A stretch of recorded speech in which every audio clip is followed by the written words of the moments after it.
दैनिक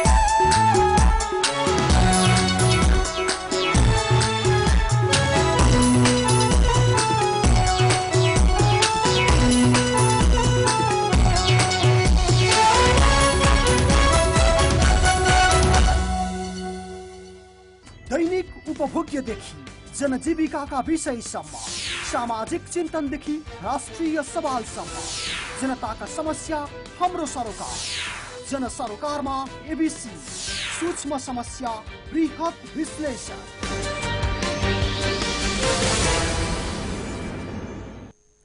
आदरणीय दर्शकवृन्द नमस्कार। यो हो जनसरोकारमा एबिसी, म सुशील पाण्डे।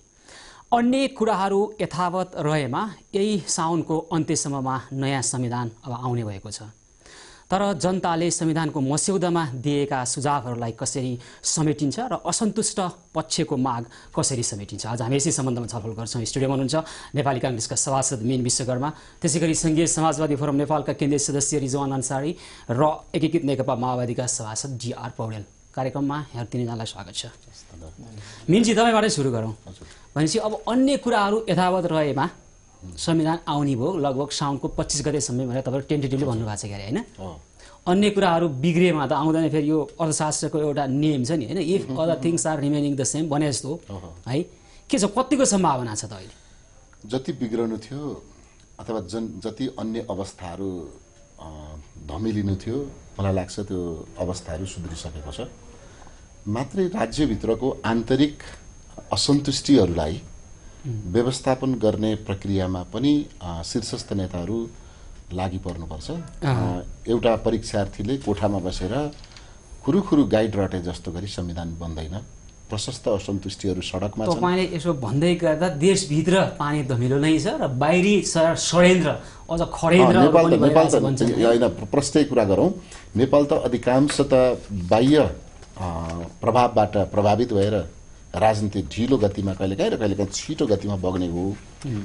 तर राष्ट्रभित्रका विभिन्न पक्षहरू सन्तुष्ट भयो भने, किन नेपालको संविधान भनेको नेपालीको संविधान हो र नेपालीहरूलाई असन्तुष्ट राखेर संविधान जारी गर्यौं भने त्यो संविधान खै त यति धेरै असन्तुष्टिका स्वरहरू सुनिया छन्, च्यातिएको छ, मस्यौदा जलाइएको छ, यसलाई सम्बोधन गर्ने संकेत देखिन्छ। यसलाई पनि यसरी बुझ्नुपर्छ। नेपाली कांग्रेसले सदैव बहुजन हिताय बहुजन सुखायको सिद्धान्त लिन्छ। त्यसो भएको हुनाले सकेसम्म प्रयास गरेका छौं हामीले। त्यसो गर्दा कसैको पनि हिताय हुँदो रहेछ, कसैको पनि सुखाय हुँदो रहेछ। हैन, अलि ढिलो हुन्छ, तत्कालै चाहिँ हुँदैन। धेरैको सुखलाई समेट्न खोज्दा, धेरैका सन्तुष्टिलाई समेट्न खोज्दा नै ढिलो भएको हो। पहिलो संविधान सभाले नि सबैलाई समेट्न खोज्दा ढिलो भएको। दोस्रो संविधान सभामा पनि माघ 8 गते नै आउँथ्यो नि। माघ 8 गते किन आएन भने संविधान सभाभित्र देखिएका असन्तुष्टिहरूलाई सम्बोधन गरेर जाउँ है भनेर संविधान सभाको साउनसम्म अन्त्यसम्ममा सबैलाई समेटेर संविधान आउँछ भने तपाईको धारणा हो? यसरी जाउँ, यसरी बुझौँ। हामी संविधानका मस्यौदाहरूलाई जनतासँग प्रस्तुत गरेर जनताका सुझावहरूलाई लिएर आएर त्यसलाई व्यवस्थित र मस्यौदाको स्वरूपमा ल्याउने, संविधानको स्वरूपमा ल्याउने काम पनि प्राविधिक रूपले भइराखेको छ र राजनीतिक दलका शीर्षस्थ नेताहरूले सडकमा उठेका र सुझाव सङ्कलन गर्न जाँदा देखिएका असन्तुष्टिहरू जुन चर्को रूपमा पनि छ, बिस्तारै आवाजविहीनहरूको पनि असन्तुष्टि छ, यसलाई हामीले कुल्चेर जान सक्दैनौँ। त्यसैले त्यसलाई पनि बिस्तारै व्यवस्थित गर्ने कुरामा शीर्षस्थ नेताहरू लाग्नुपर्छ, लागिरहनु भएको छ। यसै कारणले मैले अघि भने आन्तरिक रूपले सरसफाई गर्दै अब संविधान। सरसफाइको अर्थ चाहिँ के हो? म फेरि आउँछु। म तपाईँ कहाँ आएँ, तपाईँको दलले त मस्यौदा भेट्न नपाइकन च्याति जलाउने गरेका अरे, होइन? सुन्नुहोस् न, यो त संविधान हो नि त। यो च्यातेर जलाएर दबाब दिएर दिने एउटा प्रेसर एउटा कुरा हुन्छ, तर यसमा त आफ्ना सुझावहरू दिएर सकारात्मक कुरालाई एउटा भन्छ नि पोजिटिभ अथवा सृजनशील तरिकाले सच्याउने अवसर पनि दिनु पर्थ्यो। त तपाईँहरू त एक किसिमले उग्र भएर प्रस्तुत हुनु पनि के गरेका थियो भन्नुहोस् त? उग्र अब के हुन्छ भने यो अहिलेको जुन विरोधका स्वरहरू देखिएका छन्, यो विरोधका स्वरहरू एउटा ट्रेलर मात्रै हुन्, एउटा सङ्केत हुन्, होइन? त्यो के हुन् भने नेपाली जनताले एक थान संविधान मात्रै चाहेको थिएन र यो जुन मस्यौदा आएको छ त्यो मस्यौदा यथास्थितिवादी मात्रै होइन, यो प्रतिगामी हो। त्यो के माने प्रतिगामी हो भने यो अन्तरिम संविधान भन्दा पनि पछाडि गएको छ। जनयुद्धपछि, जनआन्दोलन पछिका भएका सहमति र सम्झौताहरू को विरुद्धमा उभिएको छ। यो अन्तरिम यो मस्यौदा जुन आएको छ त्यो चाहिँ नेपाली उत्पीडित जनताहरूले मधेस आन्दोलन पछिको सम्झौता, मुस्लिमहरूले, दलितहरूले, आदिवासी जनजातिहरूले वर्गीय मुक्तिका लागि भएका सङ्घर्षहरू, यी सबै सङ्घर्षहरूको जुन नेपाली जनताको त्यसबाट मुक्ति पाउने जुन चाहना थियो, जसको लागि आन्दोलन गरिएको थियो, त्यो आदेशको विपरीतमा यो मस्यौदा आएको छ। यसो भन्दै ६२-६३ को आन्दोलन, त्योभन्दा अगाडिका विभिन्न आन्दोलन, युद्धको उपलब्धिलाई गुमाउनेतिर धकेल्दै हुनुहुन्छ मुलुकलाई तपाईँहरू? गुमाउने यो तर्क दिँदै यो हामी गुमाउने होइन। कहाँ यो मस्यौदा यदि लागू भयो भने यसले गुमाउँछ पाएका उपलब्धिहरू गुमाउने कुरा। जसरी उदाहरणको रूपमा म तपाईँसँग तथ्यहीन कुरा गरिरहेको छैन। अन्तरिम संविधानमा समानुपातिक समावेशीकरणको व्यवस्था थियो। अहिले पनि त छ समावेशीकरण, समानुपातिकरण हटाइ हैन। अन्तरिम संविधानमा चाहिँ कहीँ पनि ठाउँमा लेखिएको छ बिल्कुल छैन जहाँबाट समावेशी गरिएको छ। त्यसलाई समानुपातिकलाई समावेशी गरियो, जुन पञ्चायत कालमा पनि समावेशी थियो हैन। त्यत्रो जनयुद्ध भयो, त्यत्रो जनआन्दोलन भएको छ, मधेस आन्दोलन भएको छ। यो समावेशीको लागि होइन। पञ्चायत कालमा पनि एउटा मधेसी, एउटा मुस्लिम, एउटा दलित राखेर समावेशी गरिन्थ्यो। त्यो चाहेकै होइन नेपाली जनताले। नेपाली जनताले राज्यका प्रत्येक अङ्गमा राज्यद्वारा प्रदान गरिने सबै अवसरहरूमा जातीय जनसङ्ख्याको आधारमा समानुपातिक समावेशीकरण खोजेका छन् र त्यसमा पनि दलित, महिला र मुस्लिम तीनटा समुदायलाई चाहिँ विशेषाधिकारको व्यवस्था गर्नुपर्छ भन्ने चाहना नेपाली जनताको। त्यो सबै कुरा उल्ट्याएर अन्तरिम संविधानको आदेश विपरीत गएर संविधान सभालाई त्यो अधिकार छैन। आदेश विपरीतै गएछ भने पनि त त्यसलाई संशोधन गर्ने तपाईँहरूसँग सम्भावना त खुल्ला राख्दै छ र संविधानले। भोलि जानुस् जनता कहाँ। तपाईँले भन्नुभयो नेपाली जनताले चाहेको रहेछन् होइन त, समानुपातिक प्रतिनिधित्व चाहेका रहेछन्, समावेशी चाहेको रहेछन्। तपाईँकै शब्दमा भनेपछि त जनताले चाहेको कुरो त तपाईँलाई भोट दिलान्। त्यो एजेन्डा लिएर जानुहोस् भोलि चुनावमा, ल्याउनुहोस् 2 तिहाई परिवर्तन गरिदिनुहोस्। नेपाली जनतालाई कति क्रान्तिको तर्फ धकेल्नुहुन्छ, कति गृहयुद्धको तर्फ धकेल्नुहुन्छ। मलाई के भन्छन् कि सुशीलले, मलाई यो भन्नुहोस्, प्रत्येक निर्वाचन के जनताको पक्षमा हुन्छ? निर्वाचनले लोकतन्त्रको प्रत्येक निर्वाचन रक्षा गर्छ। ज्ञानेन्द्रले पनि निर्वाचन गराएको थियो नि त, त्यसले लोकतन्त्रको रक्षा गर्यो। त्यस्तो निर्वाचन हुन्छ त हिलवानजी? बिल्कुल। यसमा के हो भने निर्वाचनको कुरा होइन, तपाईँलाई जुन आदेश दिइयो, जुन कामको जिम्मा संविधान सभालाई दिइएको छ। म एउटा कुरा भन्न चाहन्छु तपाईँको माध्यमबाट अहिले कि हामी सबै गम्भीर भएर सोच्नुपर्ने बेला हो। यति बेला संविधान सभाले के गर्छ भने, संसारकै इतिहासमा हेर्ने हो भने संविधान सभा त्यो माध्यम हो जसले द्वन्द्वहरूको समाप्ति गरेर देशमा दिगो शान्तिको स्थापना गर्छ।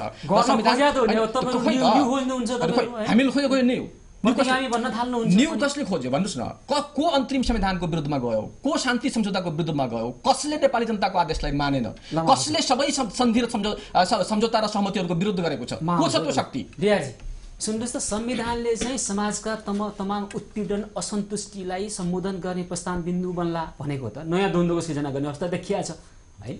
संविधान सभा बाहिर रहेका कुरा छोडौँ, संविधान सभा भित्रै रहेका दलहरू यतिखेर हामी मान्दैनौँ यो संविधान, यो भयो भने द्वन्द्व हुन्छ भनेर राखेका छन् भने जनताले दिएका सुझावहरूलाई लत्याएर तपाईँहरू अब साउन 25 भित्र संविधान ल्याइन्छ भनेर डिङ्गाङ थाल्नु भएको छ।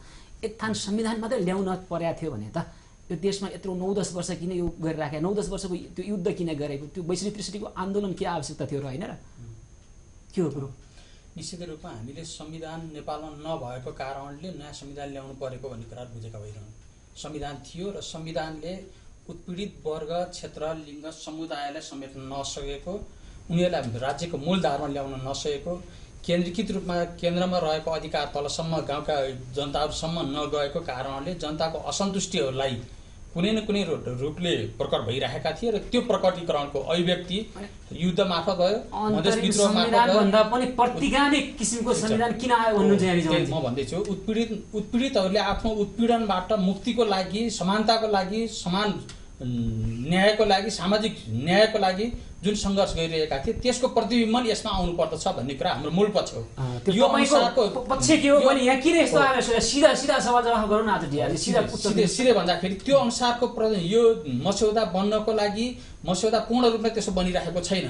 हामी संकेत पनि छैन। अहिले हामी जो राजनीतिक पार्टीहरू यो संविधान सभामा छौँ र मस्यौदा बनाउनको लागि तल्लीन भइरहेका छौँ, सबैले भनिरहेको कुरा के हो भने यो मेरो जस्तो होइन, यो अर्काको जस्तो पनि होइन, कसैको जस्तो नहुने हो नि त, त्यसो पनि होइन, मेरो पार्टीको जस्तो होइन, मेरो समुदायको जस्तो होइन भन्ने यो माओवादी जस्तो होइन हैन, यो कांग्रेस जस्तो होइन भने निजी भन्नु होला, एमाले जस्तो होइन भने एमालेका नेताहरू भन्नु होला, रिजवानजीहरू त यसलाई त झन् अब हुँदै भएन भन्नु भएको छ।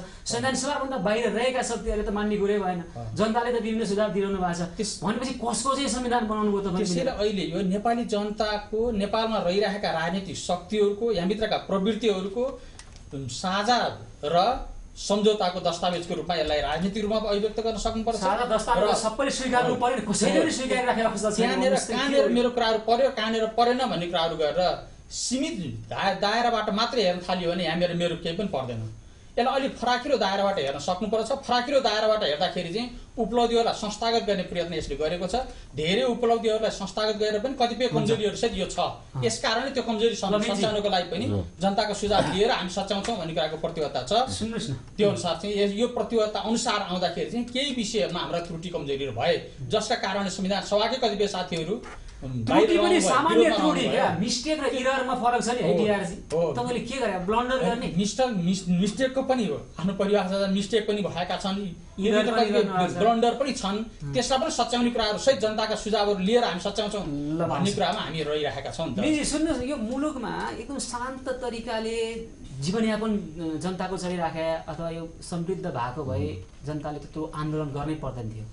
आन्दोलनको आकांक्षा भनेको आन्दोलन गरेर कोही अमुक व्यक्तिलाई, कुनै संस्थालाई हटाउने मात्रै थिएन क्या, देशमा आमूल परिवर्तन थियो। त्यो भनेको कुनै अमुक दलले भनेको मैले यो क्रान्तिको कुरो गरिराखेको छैन। यो मुलुकमा के हुनुपर्छ तपाईँ हामी सबैलाई थाहा छ होइन त। यही मुलुक हो, एउटा व्यक्ति कुनै तथाकथित जातमा जन्मेको आधारमा अमानवीय छुवाछुत समेत गरिन्छ होइन त। यही मुलुक हो, चेलीबेटी बेचबिखन जस्तो अमानवीय त्यो देख्न पाइन्छ अझै पनि होइन। 1500 भन्दा बढी तपाईँहरूका बाहिर हाम्रो जेनेरेसनका युवाहरू विदेशको खाडीमा केही हजार रुपियाँ कमाउन जानु बाध्य छ। यसको दोष अहिलेको नेपालको राजनीति हो, योभन्दा अगाडिको पृष्ठभूमि हो। र त्यसको सम्बोधन नयाँ संविधानले गर्ला भन्ने अपेक्षा गरे जनताले, त्यो गर्दै छैन भने नयाँ संविधानको औचित्य के हो भन्नुहोस् त? होइन, पहिलो कुरा त हामी अलिक गम्भीर प्रश्न राख्नुभयो सुशीलजीले। नेपालको गरिबी र नेपालको बेरोजगारी र नेपालका सबै समस्याहरूको अचुक औषधि राजनीतिकवाद खोज्यौँ हामीले। राजनीतिकवाद होला भनेर हामीले त्यो राजनीतिकवादलाई दुश्मन ठान्यौँ र पटक पटक हामीले राजनीतिकवादका आधारमा सरकार र राज्य सत्ता परिवर्तन गऱ्यौँ। तर हामीले प्रवृत्ति परिवर्तन गरेनौँ। प्रवृत्ति रहेछ, शासन गर्ने प्रवृत्ति रहेछ, प्रवृत्ति हामीले बदलेनौँ। राणा शासनका विरुद्ध प्रजातन्त्र ल्यायौँ, प्रवृत्ति उहिरह्यो। राणापछि हामी नै राणा हौँ भन्ने फिल गरे एक थरीले। त्यस पछाडि पञ्चायती व्यवस्था आयो, बहुदलीय व्यवस्थाबाट पञ्चायती व्यवस्था। पञ्चले नै के बुझ्यो भने हामी पनि त्यसै गरी चुनाव लड्ने हो भन्ने शासनको स्वरूप बदलियो, प्रवृत्ति बदलिएन, फेरि संरचना बदलिएन। होइन, संरचना नै बदलिएन, खासै रूपमा बदलिएन। र प्रवृत्ति नबदलिएको कारणले शासकको पनि प्रवृत्ति बदलिएन, शोषितहरूको पनि प्रवृत्ति अवस्था उहिरह्यो। त्यस कारणले बारम्बार अघि उहाँले रिजवानजीले भने जस्तै बारम्बार हामी के गर्यौँ भने व्यवस्था बदल्नेमा लाग्यौँ। हामी बदलिनेमा लागेनौँ, व्यवस्था बदल्नेमा लाग्यौँ। अहिले यो संविधान सभाबाट बन्ने संविधान आम नेपाली जनताले र विश्व इतिहास के हो भने सबै खालका असन्तुष्टिहरूको एउटै निवारण भनेको एउटै थलोमा बस्ने, जनताका सबै खालका जनताका प्रतिनिधिहरू बस्ने र उनीहरूका बीचमा छलफल गरेर संविधान बनाउने भन्ने हो। तर फेरि पनि हामीले पहिलो संविधान सभा जस्तै दोस्रो संविधान सभालाई पनि माघ 5 गतेका दिन जहाँ दफावार छलफल गर्ने प्रक्रियामा आउँदै थियो, कार्तिक 12 गतेको म रिजवानजीलाई पनि र डिआरजीलाई पनि अनुरोध गर्छु, कार्तिक 12 गते कृष्ण सिटौलाले तयार गरेको मसौदा हेर्नुभयो भने हामीले भनेका सबै कुरा छन्। 2071 कार्तिक 12 गतेको 7/12 को प्रस्ताव संविधान सभामा टेबल हुन लागेको। तर त्यो टेबल हुन लागिसकेपछि हामीले संवाद समितिले पनि काम गरेनौँ, अरू समितिले पनि काम गरेनौँ र हामीले के भन्यौँ भने उच्च स्तरीय राजनीतिक संयन्त्र म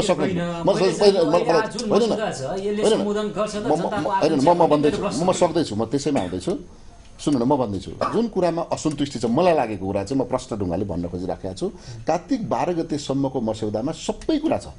तर त्यति बेला के गर्यौँ, रिजवानजी यहीँ हुनुहुन्छ, उहाँ पनि त्यसमा विरोधमै हुनुहुन्थ्यो, डिआरजी यहीँ हुनुहुन्छ, उहाँ पनि त्यो बेला विरोधमै हुनुहुन्थ्यो। संविधान सभामा खबरदार यो प्रतिगामी मसौदा ल्याउला भनेर हामी थ्रेट गर्यौँ। त्यहाँ के गयो त भन्दा उच्च स्तरीय राजनीतिक संयन्त्र बन्यो। उच्च स्तरीय राजनीतिक संयन्त्रमा छलफल हुँदै हुँदै गयो र संविधान सभाको अधिकार काटेर लगेर हामीले शीर्षस्थ 4 जनालाई जिम्मा लायौँ। 4 जनालाई जिम्मा लगाइसकेपछि उहाँहरूले 16 बुँदे सहमति गरिदिनु भयो। 16 बुँदे सहमति आइपुग्दा के ढङ्गको आयो त भन्दा सबै त्यसैका नाममा संवाद समितिबाट समानुपातिक निर्वाचन प्रणाली, 16 बुँदे बुँदेमा हल भइसकेको, दलित समुदाय, मुस्लिम, आदिवासी, दलित, महिला, जनजाति, मधेसी र मुस्लिमलाई समानुपातिक सहभागिताको हक हुनेछ भन्ने पहिली सहमति भइसकेको छ कार्तिक 12 गते। त्यसमा 16 बुँदेले यसलाई समाधान गरिसकेको भनेर सबै अधिकार 16 बुँदेमा काटियो। त्यसैले म के भन्छु भने 16 बुँदेलाई टेकेर संवाद समितिले जुन व्याख्या गरेर सबै अधिकार कटौती गरिदियो, यो हाम्रो गाउँघरमा एउटा उखान छ, चोक्टा खान गएकी बुढी झोलमा डुबेर मरी भने जस्तो। हामीले हिजोको कार्तिक 12 गतेको मसौदा समितिले तयार गरेको मसौदा टेबल गर्न दिएनौँ, संविधान सभामा तोडफोड गऱ्यौँ, हङ्गामा मचायौँ। तर त्यस पछाडि हामीले लखेटेर त्यसलाई बालुवाटार पुर्यायौँ र राति 12 बजे 4 दलको बैठक बस्न पुग्यो र त्यहाँबाट आइसकेपछि सम्पूर्ण कुरा काट्ने बहाना मिल्यो के उहाँहरूलाई। म यसरी भन्छु, उहाँलाई बहाना मिल्यो, जुन बहानाका कारणले आज सबै कुरा भएको छ। म पनि रिजवानजीले भनेकै कुरासँग सहमत छु। यहाँ थुप्रै, यहाँ दलितका अधिकार कटौती भएको छ, मुस्लिमको अधिकार कटौती भएको छ, आदिवासी जनजातिको अधिकार कटौती भएको छ, मधेसीको सम्मान गर्ने कुरा यहाँ सम्बोधन छैन, अथवा हिजो जे कुराले असन्तुष्टि भएको थियो त्यो छैन। र म यहाँ अर्को कुरा के पनि भन्दैछु भने, अघि तपाईँले सुरुमै पनि भन्नुभएको थियो सुशीलजीले, यसो भए अब फेरि विद्रोह गरेर आगो बालेर मसौदा जलाएर यो पनि नल्याउने त भन्दा एउटा कुरामा चाहिँ हामी विश्वस्त के हुनुपर्छ भने सकेसम्म यसलाई सच्याउनुपर्छ। यो मसौदालाई सुझावका आधारले मसौदा पुरै सच्याउनुपर्छ। म आग्रह गर्छु भने सुझाव अत्यन्तै, म 10वटा जति राम्रा सुझावहरू, राम्रा भनेको मुख्य सुझावहरू आएका छन्। समानुपातिक सहभागिता सुनिश्चित गर भन्ने सबैको छ। हेर्नुहोस्, समानुपातिक निर्वाचन प्रणाली, यहाँ बुझाइ गलत छ है। फेरि समानुपातिक निर्वाचन प्रणाली भनेका छैनन्, समानुपातिक सहभागिता सुनिश्चित गर भनेको छ। महिला, दलित, आदिवासी जनजाति, मधेसी र मुस्लिम किन भनेको यिनका लागि त भन्दा यिनीहरू हिजोको एकात्मक र एक जातीय प्रभुत्ववादबाट यिनीहरू बहिष्करणमा परे। समावेशीकरण भनेको त बहिष्करणमा परेकोलाई चाहिँ समावेशीकरण हो नि। तर गरियो के मसौदामा 1 नम्बरमै खस आर्य राखियो, जसको म तपाईँलाई भन्छु, जसको अहिले पनि 73% पहुँच छ राज्यमा। पहिलो 1 नम्बरमा खस आर्य राखेर त्यसको व्याख्या गरियो। खस आर्य भने के, मधेसी त होइन, पहाडे बाहुन हो होइन। त्यसकारण पहाड संविधानको आन्दोलन म एउटा स्मरण गराउँछु, 62-63 होइन, 7 सालदेखि 62-63सम्मको आन्दोलन गरिबीका विरुद्ध होइन, व्यवस्थाका विरुद्ध हो। यसरी गरौँ होइन सुशीलजी, एउटा कुरा के गरौँ, गरिबीको पनि आधार के हो त भनेर खोजियो नि त। म तपाईँको यही मौकामा भनिहालौँ, नकाट्नु होला। नेपालमा भर्खरै मात्र 2013 को ह्युमन डेभलपमेन्ट इन्डेक्स आयो। त्यो ह्युमन डेभलपमेन्ट इन्डेक्समा 25% गरिब भनेर निकाल्यो, गरिबीको रेखा पनि 25% भन्यो। त्यसमध्येमा 17% अति गरिब भन्यो, अल्ट्रा पुवर भन्यो। अल्ट्रा पुवर चाहिँ को रहेछन् भनेर खोजी गर्दै हेर्दा त्यसमा 82% दलित भेटिए। भनेको के भने दलित माने गरिब रहेछ नि त। हामीले हेर्दा सुन्नुहोस्, हामीले जोरो नाप्दा सुन्नु, म यहाँलाई एकछिन म भन्दैछु, त्यसो त नेपाली होइन, एकछिन यसो गरौँ न त, नेपाली जनता सबैलाई 2,72,00,000लाई आरक्षणको हक हुनेछ भनौँ न त, गरौँ लु, म तयार छु। ल, नेपाली जनता 2,72,00,000लाई आरक्षणको भनेपछि खस आर्यलाई समानुपातिकमा राख्यो भने उतापट्टि काटिन्छ भन्ने कुरो हो हैन। यो कुर्सीमा सुन्नु न, तपाईलाई आउँदा हामीले सुशीलजीको कुर्सी कुन हो भनेर सोध्नुपर्छ। तपाईको कुर्सी त अलरेडी छँदैछ नि, हाम्रो कुर्सी नै हामीले छान्ने हो। रिजवानजी सुन्नुस् त, यहाँ 3 जनाकै कुरो सुन्दा नेपाली कांग्रेस संविधान सभाभित्र प्रथम ठुलो दल हो हैन त, अनि यहाँ डीआर पौडेलजी जसको पार्टीले सहमति गरिसकेपछि संविधानको प्रक्रिया अगाडि बढाएको हो हैन त, अनि तपाईहरु पनि अब अहिले संविधान प्रक्रियालाई यो भित्रको कन्टेन्टमा विरोध गरिरहनु भएको छ। सबैको जिस्को रुई छ के यो गर्नुपर्छ भन्नु भएको छ। हो, छलफल गरौँ न त, सृजनशील बहस गरौँ, त्यसपछि एउटा सहमतिमा पुगेर संविधान निर्माण होला।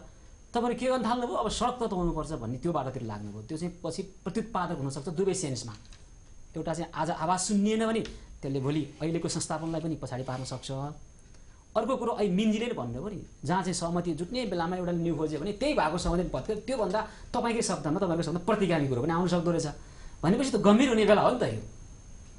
गम्भीर त जसको सबै चिज गुम्ने खतरा छ, जसको पहिचान, जसको के भन्छन् कि सम्मान, जसको चाहिँ स्वतन्त्रता, सामाजिक न्याय हैन, समानुपातिक समावेशीकरण, जुन जनताले त्यत्रो बलिदान गरेको छ त्यसका सबै चिज गुम्ने खतराहरू भएकाहरू गम्भीर हुँदैनन् त को हुन्छ गम्भीर?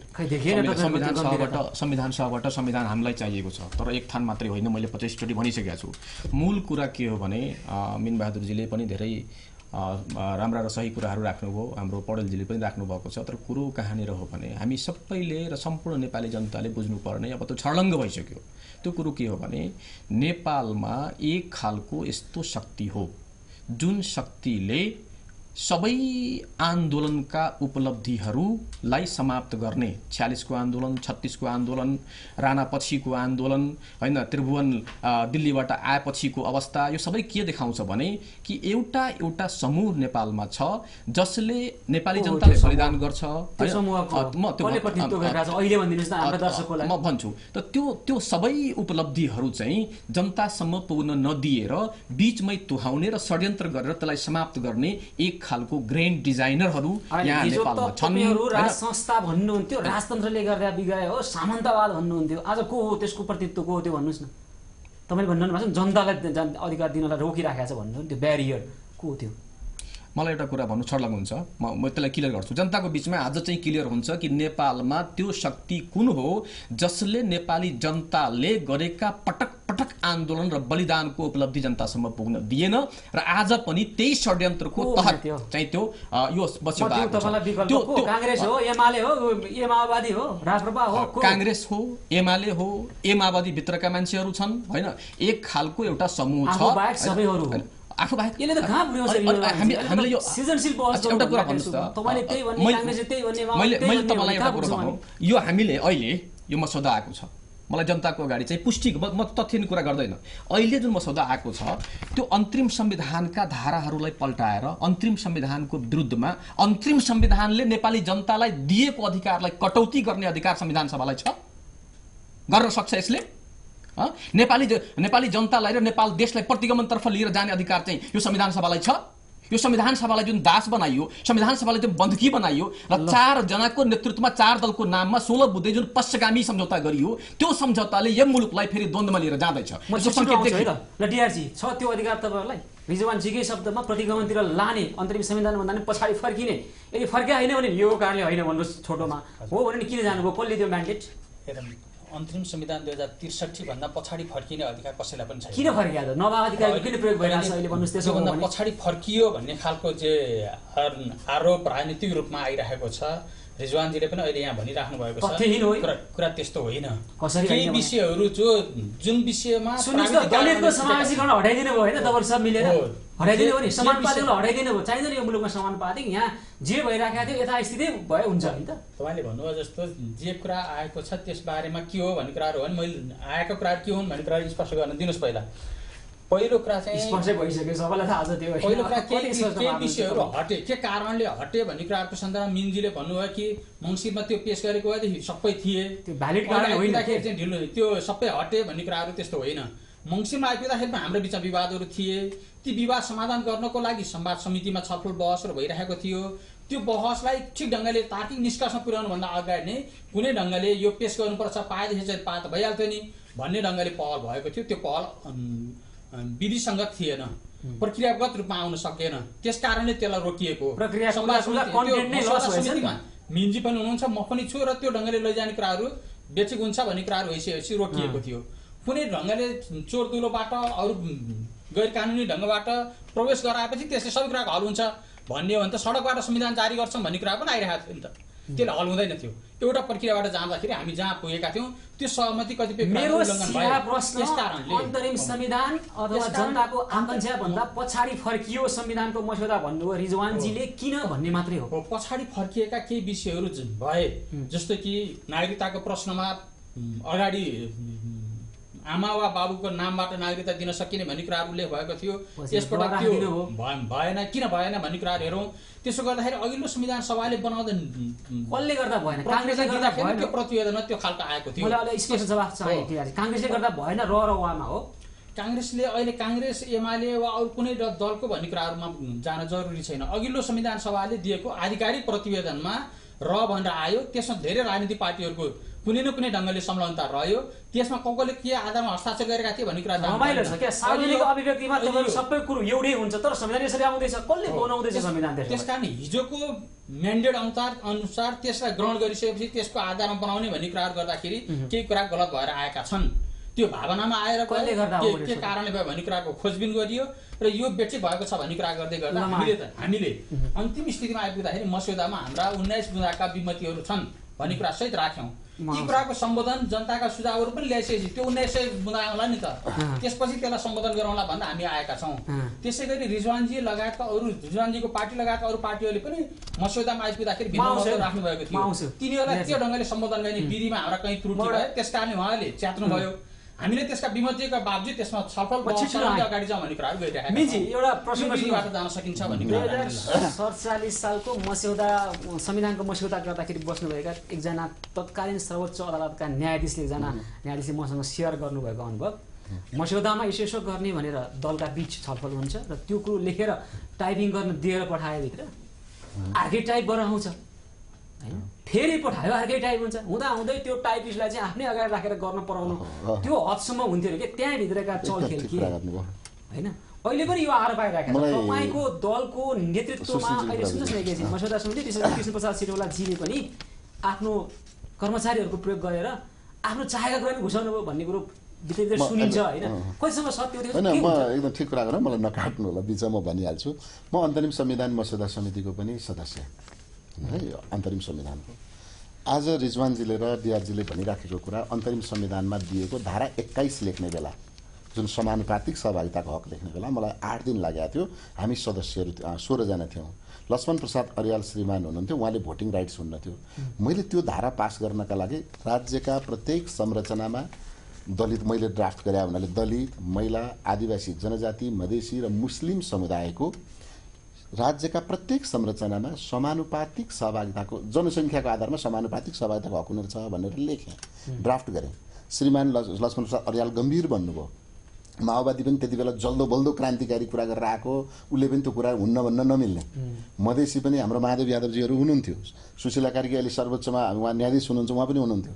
उहाँले पनि महिलाको कुरा समर्थन गर्नुभयो। हामीले गर्दै गएपछि 3 जनाबाट 5 जना, 5 जनाबाट 8 जना पुऱ्याएपछि 8औं दिन धुलिखेल रिसोर्टमा बैठक बस्दाखेरि त्यो प्रस्ताव मैले पास गर्न सफल भए चाहिँ अन्तिममा सम्झौता गऱ्यौँ। अरूले सही गर्ने बेलामा जनसङ्ख्या काटिदिनुहोस् भन्नुभयो। जनसङ्ख्याको आधारले नभन्नुहोस् भनेपछि हामी केही वकिल ब्याकग्राउन्ड भएका, लिगल ब्याकग्राउन्ड भएकाले सल्लाह गऱ्यौँ। जात अगाडि लेखिसकेपछि, समुदाय लेखेपछि, क्षेत्र लेखेपछि अदालतले व्याख्या गर्ला, यतिले रोक्नुभन्दा लु हस्ताक्षर गरौँ भनेर जनसङ्ख्या होइन, दलित, महिला, आदिवासी जनजाति, मधेसी र मुस्लिम भनेपछि त स्वतः जनसङ्ख्या अदालतले व्याख्या गर्ला। अहिले हामी यो जनसङ्ख्या काटौँ र अनि सम्झौता गरौँ भनेर सम्झौता गरेर 16 जनाको हस्ताक्षर गऱ्यौँ। अब जहाँसम्म यहाँले भने जस्तो कम्प्युटरको कुरा छ, त्यो बेला म यहाँ बोल्थेँ अनि कम्प्युटरमा फेरि आफै पुग्थेँ, टाइप गरेर ल्यायो अर्कै आउने, टाइप गरेर ल्यायो अर्कै आउने। अनि यो हो कि होइन भन्थे। त्यो बेला पनि एकजना अर्यालजी नै हुनुहुन्थ्यो होइन, टाइपिस्ट लक्ष्मण प्रसाद अर्याल हुनुहुन्थ्यो, यता टाइप गर्ने रञ्जन अर्याल भाइ हुनुहुन्थ्यो, नामै भने मैले टेलिभिजनमा है हुनुहुन्थ्यो, हैरान हुने। अनि म त्यहाँ जान्थेँ र अन्तिम म भन्छु फेरि त्यस पछाडि त्यहाँ सचिव हुनुहुन्थ्यो, जो मन्त्री पनि बन्नुभयो, माधव पौडेलजी। अन्तिममा गएपछि मैले भने ए भएन त, त्यो ड्राफ्ट भएको सहमति भएको त आएन नि त, के भएको श्रीमान भनेपछि लक्ष्मण अर्याल अत्यन्तै तटस्थ राम्रो मान्छे हुनुहुन्थ्यो। उहाँले के भन्नु, त्यस्तो त पास भएको होइन त साथीहरू, के आयो यो टाइप गरेर भनेपछि म आफै गरेर नेपाली टाइप आउँथ्यो, म हेर्थेँ। अन्तिममा उहाँहरूले के आवाज उठाउनु भयो यथास्थितिवादी शक्तिले भने, म भन्दैछु आउँदैछु फोन न, हिजोको पनि घटना छ, हिजो मात्रैको। अनि त्यस पछाडि उहाँले के भन्नु भने सदस्य हुनु पऱ्यो कि टाइपिस्ट हुनु पऱ्यो, सदस्यले टाइपिस्टमा जान नपाउने भनेर ती जो परिवर्तन चाहँदैनथे ती मानिसहरूको आवाज उठ्यो। त्यस पछाडि मैले के भने त्यसो भए जे पास हुन्छ त्यही कुरा टाइप गर्नुहोस् भने चाहिँ टाइपिस्टहरू आफै चाहिँ केही पनि गर्दैनन्, उनीहरू प्रभावित हुन्छन्। यो एउटा उदाहरण दिन्छु। म भोजपुरको 2 नम्बर क्षेत्रबाट सुझाव सङ्कलन गरेर आएँ। अस्ति 7 गतेको दिन सुझाव तयार भयो, प्रतिवेदन तयार गर्ने के भनेपछि हामी 2 जना मान्ने शेरधन राई र मैले लेखेर दियौँ। लेखेर दिइसकेपछि उहाँले टाइप बनाउनु भयो, इमेलमा पठाउनु भयो। इमेल पठाएपछि इमेल हेरेपछि लु रेडी भयो मान्ने जो साइन गर्न आउनु भने मैले विश्वास गरेँ। उहाँले ठट्टा गरेर मैले नहेरिकन साइन गरेँ, साइन गरेर पढ्छु है भने साइन गरेर पढिसकेर सर र पढ्दै जान्छु त राष्ट्रिय दलित समावेशी आयोग बन्ने भएको हुनाले राष्ट्रिय दलित आयोग र महिला आयोग गठन गर्न नपर्ने भनेर सुझाव आएको रहेछ। त्यो काहीँ कसैले आवाजै उठाएको छैन। त्यहाँ पर्यो। अर्को के पर्यो, दलित समुदायलाई समानुपातिक सहभागिताको सुनिश्चित गर्नुपर्ने भन्ने थियो। अनि त्यसका बारेमा त सुझाव मात्रै हाम्रो 1400 थियो। अरे खोइ त दलित समुदायको समानुपातिक पर्ने भन्ने त कहीँ पनि छैन नि त, एक लाइन पनि छैन नि भनेको। त्यो भाइले के भन्यो मलाई भन्नुहुन्छ, स्टाफ अधिकृत हो मान्यज्यू, त्यो ठुलो थाक त्यसै विषयमा हो, त्यसैले खासै लेख्नु नपर्ला भन्यो। यदि सामान्य माननीय भए सभासद भए के हालत हुन्थ्यो होला। मैले भने त्यो ठुलो 1400 को थाक चाहिँ त्यही विषयको रे, त्यसै भएर प्रतिवेदनमा लेख्नु नपर्ने भनेपछि कतिसम्मको षड्यन्त्र हुँदो रहेछ। अनि मैले के भने त्यस पछाडि फेरि भने शेरधन मान्यजीले चाहिँ यस्तो त के गर्न पाइन्छ, बाहिर हामीलाई काट्दैनन्, जे कुरो बोलेको त्यो नलेख्ने, जे नबोलेको त्यो लेख्ने, यो सोच्छौँ भनेपछि एउटै सुन म भन्दैछु। त्यस पछाडि एउटै पेजमा रहेछ, साइन गरेको पेज झिकिसकेपछि फेरि शेरधनजीले लेख्नुभयो, माथिबाट एमालेको नेता हुन्छ उहाँले लेख्नुभयो, दलित समुदायको राज्यका प्रत्येक संरचनामा समानुपातिकका अतिरिक्त थप अधिकारसहित सुनिश्चित गर्नुपर्ने भनेर लेखेर पठाउनु भयो। यो टाइप गर्नुहोस्, यो पेज मात्रै चेन्ज गरौँ भन्यो। हेर्नुहोस् त्यो चेन्ज भएर आयो। आइसकेपछि मान्यज्यू सही गर्नु होला भनेर म कहाँ फेरि टेबलमा ल्याएँ, यहीँ संसदमा फेरि पढ्छु त, राज्यमा दलितको प्रतिनिधित्व हुनुपर्ने भनेर लेखाएर छ। समानुपातिक नै छैन, समावेशी पनि छैन, के हो के पनि, राज्यमा दलितको प्रतिनिधित्व हुनुपर्ने भने चाहिँ पहिले नै फेरि हिरालाल विश्वकर्म टिआर जस्तो कसले भन्दा त्यहाँभित्र पेनिट्रेसन चाहिँ मलाई लाग्छ मात्रै उनी र म मात्रै छौँ, उनका र मेरो बिचमा आधा घन्टाको पनि फरक छैन भन्दा त्यो के रहेछ भने पुरातनवादी ब्राह्मणवादी सोच त्यही व्यक्तिले गरे। उनलाई के लाग्यो भने यहाँ दलितको समानुपातिक सहभागिता लेख्ने भनेको म अरियालको जागिर जाने हो भन्ने लाग्यो क्या उहाँलाई। मेरो भाइले पाउँदैन होला, मैले त पाइहालेँ, मेरो भाइले पाउँदैन होला, यो भाइले पाउनु दलितले पाउने भयो, दलितले पाउनु बाबा सुन्नु न, सुझाव लेख्न त त्यो त छ भने संविधान लेख्न तयार हुन्छ। कस्तो भइरहेको छ होइन सिधा उत्तर कपाली तम्सुक भयो मस्यौदा हो, त्यस्तो होइन। कस्तो त भने निन्जी नेपाली काङ्ग्रेसको एकजना सभासद, नेपाली काङ्ग्रेसकै ठुलो ठुलो एकैछिन ठुलो नेतृत्वमा संविधान आइराखेको छ, उहाँ त्यसो भन्दै हुनुहुन्छ भनेपछि उहाँले भनेको कुरो मान्ने हो भने त तपाईँहरू सब मिलेर कपाली तम्सुकले तपाईँहरूले गरेर निर्णय आउँदो रहन्छ यहाँ होइन। त्यो स्थिति चाहिँ उहाँले जे कुरा राख्नुभयो त्यही स्थितिका कारणले हामीले 19वटा बुन्दामा विमति राख्नु पर्यो र एक दिन चाहिँ संविधान सभामा पेश गर्न लागेपछि पनि हामीले 48-24 घण्टा रोक्यौँ। किन भयो भने हामीले जे कुरा पास गरेका थियौँ त्यो कुरा त्यहाँ उल्लेख भएन। अन्तिममा फाइनल गर्ने भन्ने कुराहरूको गर्दाखेरि मस्यौदा समितिले सभापतिलाई फाइनल गरेर पेश गर्ने अधिकार दियो। सभापतिले केही व्यक्तिहरूलाई सहयोगीको रूपमा लिएर कार्यदल बनाएर त्यसको आधारमा फाइनल गर्ने भन्ने कुरा गर्नुभयो। त्यो फाइनल गर्ने बेलामा केही व्यक्तिहरू जो व्यक्तिहरू उहाँले चयन गर्नुभयो ती व्यक्तिको कारणले जे परिवर्तन भयो हामीले लास्टसम्म नै भन्यौँ मस्यौदा प्रस्तावनामा बहुलवाद पऱ्यो कि परेन, प्रस्तावनामा पितृसत्तात्मक शब्द पऱ्यो कि परेन, ती दुइटै परेन, नपरुन् भन्ने कुराहरू नै बहस भएको थियो। तर के भयो, समानुपातिक समावेशी राज्य प्रणाली हुनुपर्दछ भन्ने कुराहरू झिकियो प्रस्तावनाबाट। समाजमा भइरहेको राज्य समानुपातिक समावेशीलाई चाहिँ सम्पूर्ण समाजमा रूपान्तरण गर्ने कुराहरू उल्लेख भयो। दलितहरूले चाहेको, मधेसीले चाहेको, महिलाले चाहेको समाजमा समानुपातिकको कुरा होइन। 62-63 को आन्दोलनभन्दा अगाडि पनि, जनयुद्धभन्दा अगाडि पनि समाजमा दलितको उपस्थिति, मधेसीको उपस्थिति, महिलाको उपस्थिति यही थियो, राज्यमा थिएन। यसले चाहिँ राज्यमा उपस्थिति जनाउनु पर्ने ठाउँमा चाहिँ त्यो खालका प्रवृत्ति त्यो राज्य प्रणालीले सोच्ने प्रवृत्ति छ। हामी कहाँ सोचको कुरा छ, प्रवृत्तिको कुरा। रिजवानजीले पनि भन्नुभयो व्यक्तिको कुरा होइन, यो प्रवृत्तिको कुरा हो। त्यो प्रवृत्तिले गर्नु जरुरी छैन। कोही बेखुस हुन्छ भन्दैमा त्यो प्रवृत्ति पोख्ने प्रतिनिधि पात्रलाई चाहिँ छायामा नराख्नुहोस् न। प्रतिनिधि पात्रको रूपमा चाहिँ सबैलाई खुसी बनाउन लागिरहनु भएको छ क्या। कोही दुखी हुन्छ नि, होस् न त दुखी, यदि नराम्रो काम गर्दैछ भने के यही तपाईँहरूको समस्या छ। कसैको पात्रलाई चाहिँ रिस नउठाउने के हो त्यो प्रवृत्ति बोक्ने, प्रवृत्तिले मात्रै गाली गर्ने, प्रवृत्ति एब्स्ट्र्याक्ट कुरा हो, त्यो त कसरी प्रतिनिधित्व गरिरहेको हुन्छ। त्यो कसले गर्यो त्यो स्पष्ट भन्नुहोस् न, मेरो दर्शकलाई थाहा नभए भएन भन्नुहोस् कसले गर्यो होइन। त्यो अहिले व्यक्ति फलाना व्यक्ति निन्जीमा आएन भन्नुहोस्, व्यक्तिगत रूपमा तपाईँ सुन्नुहोस् भने व्यक्तिगत रूपमा रिजवानजीलाई थाहा छ कि म रिजवानजी कहाँ यहाँ सुन्नुहोस् त रिजवानजी, यो हदसम्म हुँदो रहेछ। हेर्नुहोस् न, मलाई यो अचम्म, हाम्रा दर्शकमा अचम्म लागेर हालत सुन्नुहोस् त, जनताले भोट दिएर छानिएका सभासदहरूले संविधान बनाउने भनेर खुसी भयो नि नेपाली जनता। अहिले इतिहासै परिवर्तन भइरहेको नि, अनि उहाँहरूलाई यो गरौँ भनेर निर्णय गर्नुहुन्छ, भित्र टाइपिस्टले आयो, टाइपिस्टले अर्कै गरिदिन्छ, पटक पटक भनी सुन्नु। मैले अहिले मात्रै होइन 47 सालको कुरो म सुन्दैछु। त्यतिखेरको वर्तमान अधिकारीसँग कुरा गर्ने भने अहिले उहाँले पनि भन्नुहुन्छ के हुन्थ्यो होइन। टाइपिस्ट हरेसम्म खेल्छन् भनेपछि त ऊ टाइपिस्ट बिचरा एउटाले उसले त केही गर्न खोजिहाल्छ, त्यो कहाँबाट आउँछ अहिले कसको प्रतिनिधित्व। एकैछिन मलाई कसले चाहिँ त्यो काम गरेर यो खालको यहाँ प्रस्तावना भन्नुभयो, डिआरजीले भनेको छ एउटा यहाँ शासन प्रणालीको कुरा गर्नुभयो। म तपाईँलाई पढाएर सुनाउँछु, प्रस्तावनामा जनताको प्रतिस्पर्धात्मक बहुदलीय लोकतान्त्रिक शासन प्रणाली मात्रै भन्ने थियो, समानुपातिक समावेशी पनि राखिया थियो, हट्यो भन्नुहुन्छ। भनेपछि कसले हटायो त भने यो कुराहरू किन यसरी आइराखेको छ? यसमा दुईवटा कुरो छन्। एकचोटि चाहिँ मलाई के लागेको थियो भने नेपालको जुन यो कम्प्युटर छ त्यो चाहिँ उत्पीडित जनता विरोधी हो जस्तो लाग्यो कि किनभने पहिला चाहिँ हामी सबैले दिने सबैले समर्थन पनि गर्ने त्यही भन्दै थिएँ म। अनि मलाई पनि के लाग्यो भने एउटा उदाहरण दिन्छु। जस्तै कि बजेट वक्तव्यमा नीति जुन कार्यक्रम प्रस्तुत हुन्छ नि त्यसमा चाहिँ दलित मुस्लिम समुदाय चाहिँ थप्न लगाइयो। अनि फाइनल भएर जब कम्प्युटरबाट आयो फाइनल भएर बजेट वक्तव्य त्यसमा थिएन। अनि पार्लियामेन्टमा मैले चाहिँ स्पष्टीकरण प्रधानमन्त्रीलाई सोधेँ, त्यहाँ उठेरै सोधेँ मैले कि यो कम्प्युटर पनि यहाँको नेपालको कम्प्युटर पनि चाहिँ उत्पीडित जनताको विरोधी हो। पहिला लेखिन्छ पछि चाहिँ कम्प्युटरले हटाइदिन्छ हैन। त्यो कम्प्युटर होइन।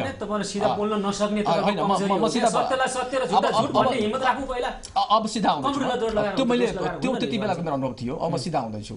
मैले जुन एउटा कुराको उठान गरेका थिएँ कि नेपालमा एक खालको समूह, एक खालको वर्ग, एक खालको अवस्था यस्तो छ जसले नेपाललाई एकात्मक, एकल जातीय हैन, एकल भाषी र त्यसको प्रतिनिधित्वले एमाले, कांग्रेस र माओवादी र विजय गच्छेदारको पार्टीका अग्रजहरूले गरेका छन्। जसको परिणामस्वरूप एउटा प्रतिगामी मस्यौदा आएको छ जसले अन्तरिम संविधानको धारा 138 क, अन्तरिम संविधानको धारा 21 अनि 21 उहाँले भन्नुभयो अहिले। त्यही 21 मा चाहिँ पहिला हामीले चाहिँ समानुपातिक समावेशीकरण लेख्यौं हाम्रो पालामा हैन। अनि त्यही 21 मा अहिले के आयो भने धारा 47 मा छ यसमा, यो मस्यौदामा हैन। तपाई पढ्नुस्, समानुपातिक समावेशीकरणको ठाउँमा चाहिँ समावेशी सिद्धान्तको आधारमा यो प्रतिगमन हो कि होइन? सामाजिक न्यायको हकमा हैन, यो चाहिँ सेवामा सहभागिताको हक मात्रै भनिएको छ, सामाजिक समानुपातिक हटाइएको छ। यो चाहिँ जनयुद्धको अपमान हो कि होइन? शहीदहरूको रगतको अपमान हो कि होइन? यो जनआन्दोलनको अपमान हो कि होइन? नेपाली जनताले राजनीतिक स्वतन्त्रता 47 सालमा पाइसकेका थिए। त्यसपछिको जनयुद्ध, त्यसपछिको जनआन्दोलन, त्यसपछिको मधेस आन्दोलन, त्यसपछिको उत्पीडित जनताको आन्दोलन राजनीतिक स्वतन्त्रताको लागि मात्रै थिएन, त्यो सामाजिक न्यायको लागि थियो, समावेशीकरणको लागि थियो। राज्यलाई एकल जातीय, एकल भाषिक, एकल धार्मिक र एकात्मक संरचनालाई तोडेर सम्पूर्ण नेपाली जनताको राज्य बनाउनका लागि थियो। त्यो गर्न पाइन्छ? एकात्मक शासन प्रणाली कायम राख्न पाइन्छ? एकल जातीय राज्यलाई कायम राख्न पाइन्छ? सम्पूर्ण नेपाली जनताको सबैलाई चकनाचुर गर्न पाइन्छ? उहाँहरूले जवाब दिन सक्नुहुन्छ? 60,000 शहीदहरूको लागि जवाब दिन सक्नुहुन्छ? उहाँहरूले सक्नुहुन्न हैन। त्यो सपना होइन शहीदहरूको। त्यस कारणले अहिले पनि समय छ। एमाले, कांग्रेस, माओवादी र गच्छेदारजी उहाँहरूले गम्भीर हुनुपर्छ। नेपालमा हामी छौँ, हामी रेडी छौँ। हामी केका लागि रेडी छौँ भने हामी पहिला पनि तपाईँले भन्नुभएको थियो वार्तामा किन जानुहुन्न, वार्तामा गएका थियौँ, वार्तामा बोलाइँदैन, हामीले धेरै दिन बोलाइएन। अहिले पनि के हो भने यो नौटङ्की, सुझावको नौटङ्की जसमा अरबौं रुपैयाँ खर्च सुझावको के नौटङ्की? जनताले सुझाव दिन पाछन्, तपाईँहरू सुझावको लागि त प्रयोग गरायो भने त जनताले के भन्दै रहेछ? म तपाईँलाई एउटा उदाहरण दिन्छु। जनताका जानेको नौटङ्की हुन्छ, समाजवादी नाम राखेर हिँड्ने अनि के भयो त? सुझाव आएर के हुन्छ भन्नु? उहाँले ग्यारेन्टी गर्न सक्नुहुन्छ? उहाँ मान्नेको पीडा सुन्नुभयो तपाईँले, मान्यज्यूको? उहाँले ग्यारेन्टी यो सुझाव रद्दीको टोक्रामा फालिन्छ। म तपाईँलाई भन्छु, जनताको दोष होइन, तपाईँलाई नेताको दोष हो। जनताले सुझाव त दिन पाएन। एउटा कुरा भन्नुहोस् त, कहाँसम्मको प्रतिगमन हो यो? अन्तरिम संविधानको प्रस्तावनामा धर्मनिरपेक्षता के थियो? असंशोधनीय विषय, आन्दोलनको आदेश। आज धर्मनिरपेक्षता के हो? सबै कुरा संशोधनीयमा राखिएको छ। म त्यसमा छुट्टै कुरा गर्छु। ल मिल्छ। यसकारणले म भन्दै थिएँ, मैले स्पष्ट हुनु खोजेँ। अनि सिधा कुरा गर्नु मिल्छ। तपाईँको दलले छ नि त यहाँ षड्यन्त्र गर्ने, आफै दल त्यही दलमा बस्ने अनि षड्यन्त्र गर्यो भन्ने नि के हो यो? म डिआरजीले नै प्रश्न सोध्ने म त मैले षड्यन्त्र गरे हो भने भन्नु पर्यो। हामीले के गर्यौँ भने कहिलेकाहीँ के हुन्छ भने राम्रो गरौँ भन्दा भन्दै नराम्रो हुन्छ। यी माओवादी र सङ्घीय समाजवादी त्यो बेला र मधेसी जनअधिकार फोरम फरक थियो। अहिले उहाँ मधेसी जनअधिकार फोरम र सङ्घीय समाजवादी मिलेर सङ्घीय समाजवादी फोरम बनाएको छ। मैले अघि पनि फेरि दोहोऱ्याएर भन्छु, आउँदैछु। तपाईँको दल पनि षड्यन्त्रमा संलग्न रहेछ, रिजवानजीको अनुसार डिआरजीको दल पनि रहेछ। यसो एउटा मात्रै दलले बनाएको भए यो षड्यन्त्रकारी भनेर छुट्याउन सजिलो हुन्थ्यो होइन? यहाँ चाहिँ षड्यन्त्र सबै मिलेपछि षड्यन्त्र हुन्न। फेरि एउटाले गर्यो भने षड्यन्त्र हुन्छ, सबैले थाहा पाउने भइसक्यो षड्यन्त्र भएन। यो 4जना मिलेर गलत काम गर्यो भने त्यो सही हुन्छ होइन? षड्यन्त्र होइन, मैले भन्दैछु त यो सरासर गलत भएको छ। म गलत चाहिँ भन्छु, सुन न, यो षड्यन्त्र होइन। षड्यन्त्र भनेको सुटुक्क गर्ने, थाहा नपाई गर्ने हो। उहाँले 4जना मिलेर गरिसक्यो। षड्यन्त्रकारी रहेछ रिजवानजी भनिरहनु भएको छ, अनि तपाईँ पनि स्वीकार गर्नु भएको छ। प्रमाणमा मस्यौदा यो यहाँ 4 दलको हस्ताक्षर हो।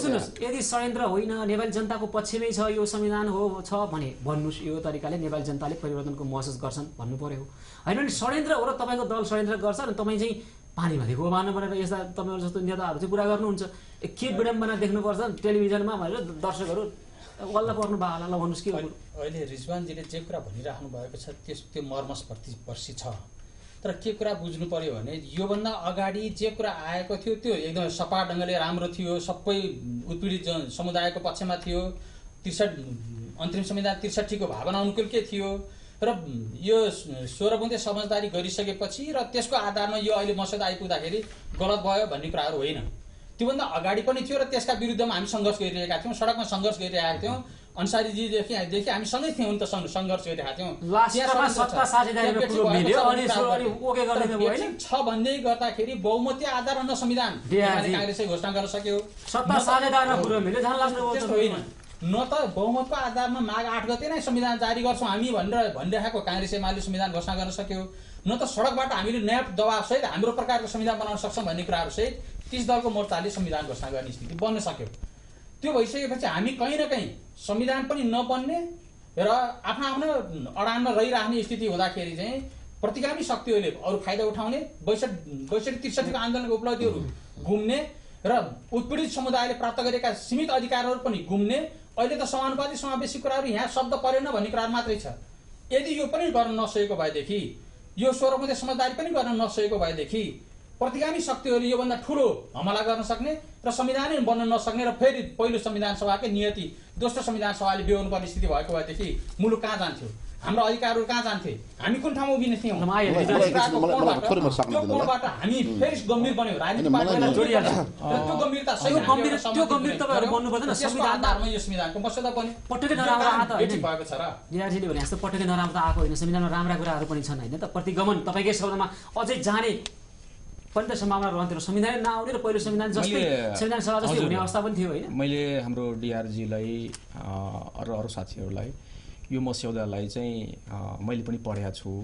नेपाली जनताको हातमा नपुग्दै सुझाव माग्ने नौटङ्की गरियो होइन, हातमा पुगेको छैन तर सुझाव मागियो, 4 गतेसँग पनि पुगेको छैन, 5 गते पनि पुगेको छैन, त्यही लिएर जाने त्यही सुझाव माग्ने काम पनि गरियो, नाटक गरियो होइन। त त्यो नाटक मञ्चलले अब नेपाली जनता र नेपाल राष्ट्रको समस्याको समाधान हुँदैन। संविधानमा सकारात्मक पक्ष छ, त्यो सकारात्मक पक्षलाई अहिले रक्षा गर्दै अगाडि बढ्ने कुरो गर्नुभयो डिआरजीले, तपाईँहरू यसमा असहमत किन? ल एउटा उदाहरण, अन्तरिम संविधानमा नभएको अग्रगामी कुरा यो संविधानमा छ, त्यसको एउटा उदाहरण दिनुहोस् मलाई।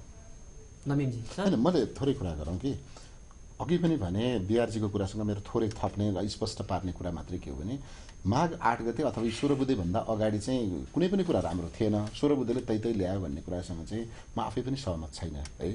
किन छैन भने मैले अघि पनि भन्छु, जुन बेला संसदमा अवरुद्ध भएन, संविधान सभा अवरुद्ध भएन, कार्तिक 12 गते 2071 कार्तिक 12 गतेको मसौदा फेरि पनि अर्को दिन बोलाउनु भयो भने हामी लिएर आउँछौँ, उहाँसँग पनि छ मसँग पनि छ। त्यो बेलासम्म समानुपातिक सहभागिताका कुरा सबै ठाउँमा छ र अन्तरिम संविधानको म्यान्डेट अनुसार नै आएको छ, एउटा कुरा। दोस्रो कुरा के हो भने नबुझेको कुरा होइन, आउँदैछु, नबुझेको कुरा कहाँनिर हो भने विवाद भएको थियो ए माओवादी र 30 दलीय मोर्चासँग विवाद भएको, नमिलेका कुरा के हो भने संघीयताको प्रदेशको संख्यामा, नामाङ्कनको संख्यामा, सीमाङ्कनको संख्यामा कुरामा नमिलेको हो। त्यो नमिलेको विषय एउटा थियो एक। दोस्रो, निर्वाचन प्रणालीमा नमिलेको, समानुपातिकको प्रतिशत कति राख्ने यसमा नमिलेको, निर्वाचन प्रणालीमा सहभागिताको सिद्धान्तमा होइन। तर भइदियो के भने 16 बुँदे सम्झौता गर्दै गर्दा नमिलेका विषयमा च्याराप्पै खुट्टा मिलाइहाल्ने, हात मिलाइहाल्ने, टाउको मिलाइहाल्ने, मन मिलाइहाल्ने, जुन कुरा मिलिसकेको कुरा थियो त्यो झिकेपछि उहाँहरू मिल्नुभयो। उहाँहरू जिउ चाहिँ अब क्रान्तिकारीको नाटक कसैले नगरे हुन्छ। पहिलो कुरा चाहिँ यो ज्यादा क्रान्तिकारीको चाहिँ नाटक मञ्चन भयो। क्रान्तिकारी कुरा यो थियो ऊ थियो हामी यसो गर्नु भयो। अब भयो के नाटक के गरो जनतालाई असर गर्दैन, त्यो नाटक नयाँ गरो जनताले। मैले भने यो संविधानले जनतालाई के दिन्छ भने के दिन्छ, दिँदैन भने किन दिँदैन? नदिने त सुन, दिँदै नदिने त केही होइन, यसले विधिको शासन दिन्छ एक होइन, दिँदै नदिने केही होइन, निर्वाचनमा भाग लिन दिन्छ 2, अर्को दिँदै भोटाल्ने अधिकार दिन्छ। तर राज्यको हिजोको समस्या समाधान गर्छ कि गर्दैन भन्दा चाहिँ म फेरि प्रश्न गर्छु, मलाई भनिसक्न दिनु भएन भने अधुरो हुन्छ। राज्यका सबै समस्याको समाधान गरेन। यदि गर्दैन भने किन के गर्दैन म भन्दैछु, धार्मिक रूपले अल्पसंख्यकहरूलाई सम्मान दिइराखेका छैन, जातीय रूपले बहिष्करणमा परेकाहरूलाई सम्मान दिएर समावेशीकरण गरिरहेको छैन। सुन म भन्दैछु, त्यसमा पनि विवाद उठिराखेको छ। त्यो धर्मनिरपेक्षताले मात्रै सम्मान हुन्न नि। धर्म एउटा सुन्नु न, एउटा व्यक्तिसँग 1 लाख रुपियाँ छ, अर्कोसँग 1 रुपियाँ छ, ल अब तपाईँहरूलाई आर्थिक स्वतन्त्रता भयो भनिदिँदाखेरि चाहिँ धर्म त्यो समानता हुन्छ हुँदैन? सबैलाई तटस्थ व्यवहार गर्ने भन्ने त सकिएको। अनि यो लुम्बिनी विकास कोष र पशुपति विकास कोष व्यवहारमा देखिनु पर्यो। सुन्नु न, हो म यही भन्दैछु, यहाँ हामी धेरै कुरा नमिल्ने कुरा गरिराखेका छौँ। पशुपति विकास कोष रहन्छ, लुम्बिनी विकास कोष रहन्छ, यस्ता विकास कोष हजारौँ रहन्छन् अनि धर्मनिरपेक्षता हुन्छ? हैन, लुम्बिनी विकास कोष पनि राखौँ, लुम्बिनी विकास गरौँ, अर्को किराँतको नि विकास गरौँ, अर्को पनि विकास गरौँ के? त्यसो भए के भन्नुपर्छ भने निरपेक्षता होइन, स्वतन्त्रताको कुरा र समानताको कुरा गर्नु पर्यो। निरपेक्षता पनि भइहाल्छ, समानताको कुरा सुन, समानताको कुरा गर्नु पर्यो। 2 त्यसैले अर्को कुरा के हो भने बहुसङ्ख्यक जनताहरू जस्तो अघि तपाईँले भन्नुभयो नि, रिजवानजीलाई जवाफ दिँदै गर्दा भन्दै हुनुहुन्थ्यो, यदि तपाईँहरूलाई पनि संविधान सभाबाट चाहिँ पास गर्ने आफ्नो कुरा पास गर्ने मन भए संविधान सभामा ल्याएको भए हुन्थ्यो नि त, बहुमत ल्याउन पर्यो नि भने संविधान सभामा छलफल हुन दिन पर्यो नि त। संविधान सभामा छलफल हुन नदिनेका बारेमा मुख्य त त्यहाँ रह्यो नि त समस्या। संविधान सभामा छलफल भएको रिजवानजी र म एकै ठाउँ उभिन्थ्यौँ, मलाई लाग्छ डिआरजी उभिनु त्यो हैसियत छ, अहिले पनि गरिरहेको छौँ। होइन, संविधान सभा चल्न नदिनेमा त हामी कसरी उठ्छौँ त? आज त्यही संविधान सभा सुन्नुहोस्, तपाईँले जे दाबी गरे पनि तपाईँहरूको सिर्जना देखाउने बेला थियो, तपाईँहरूको आफ्नो भित्री कुरो देखाउने अथवा नयाँ कुरो देखाउने बेला थियो, म फेरि पनि आग्रह गर्छु, फेरि पनि आग्रह गर्छु, नेपाली कांग्रेस सुन्नु, नेपाली कांग्रेसले सबैलाई समेटेर लानुपर्ने दायित्व पनि छ। एक समेटिनुपर्ने, सुन्नु सबैलाई भनेको दललाई रहेछ नि त, सबै जातिलाई समेट्ने कुरामा त भनेन, देशलाई समेट्नु पर्ने नेतृत्व भनेको त चार दलको चारवटा नेतालाई समेट्ने नि के समेट्नु हो र भने। अनि समस्या कहाँ रह्यो भने संविधान सभा चल्न नदिएको कसले? नेपाली जनताले हो र? होइन नि त, दलका 30 दलीय मोर्चाले चल्न नदिएको नजोडौ न, होइन चल्न नदिँदा के हो भने गोप्यमा गएर उहाँहरू सबै कुरा छोड्न तयार, संविधान सभामा छलफल गर्न नतयार भएपछि त समस्या त त्यहाँ रहेछ नि त। ल रिजवानजी, यदि भन्दै गर्दा पनि संविधान जुन आछ यसले एउटा उत्साह जगाएको छ र त्यो उत्साहलाई कायम गर्दै उत्साह थप्दै जानुपर्छ। यो निराशा फैलाउने, यो केही पनि हुन्न भन्नेतिर गयो भने त कहाँ गइन्छ त?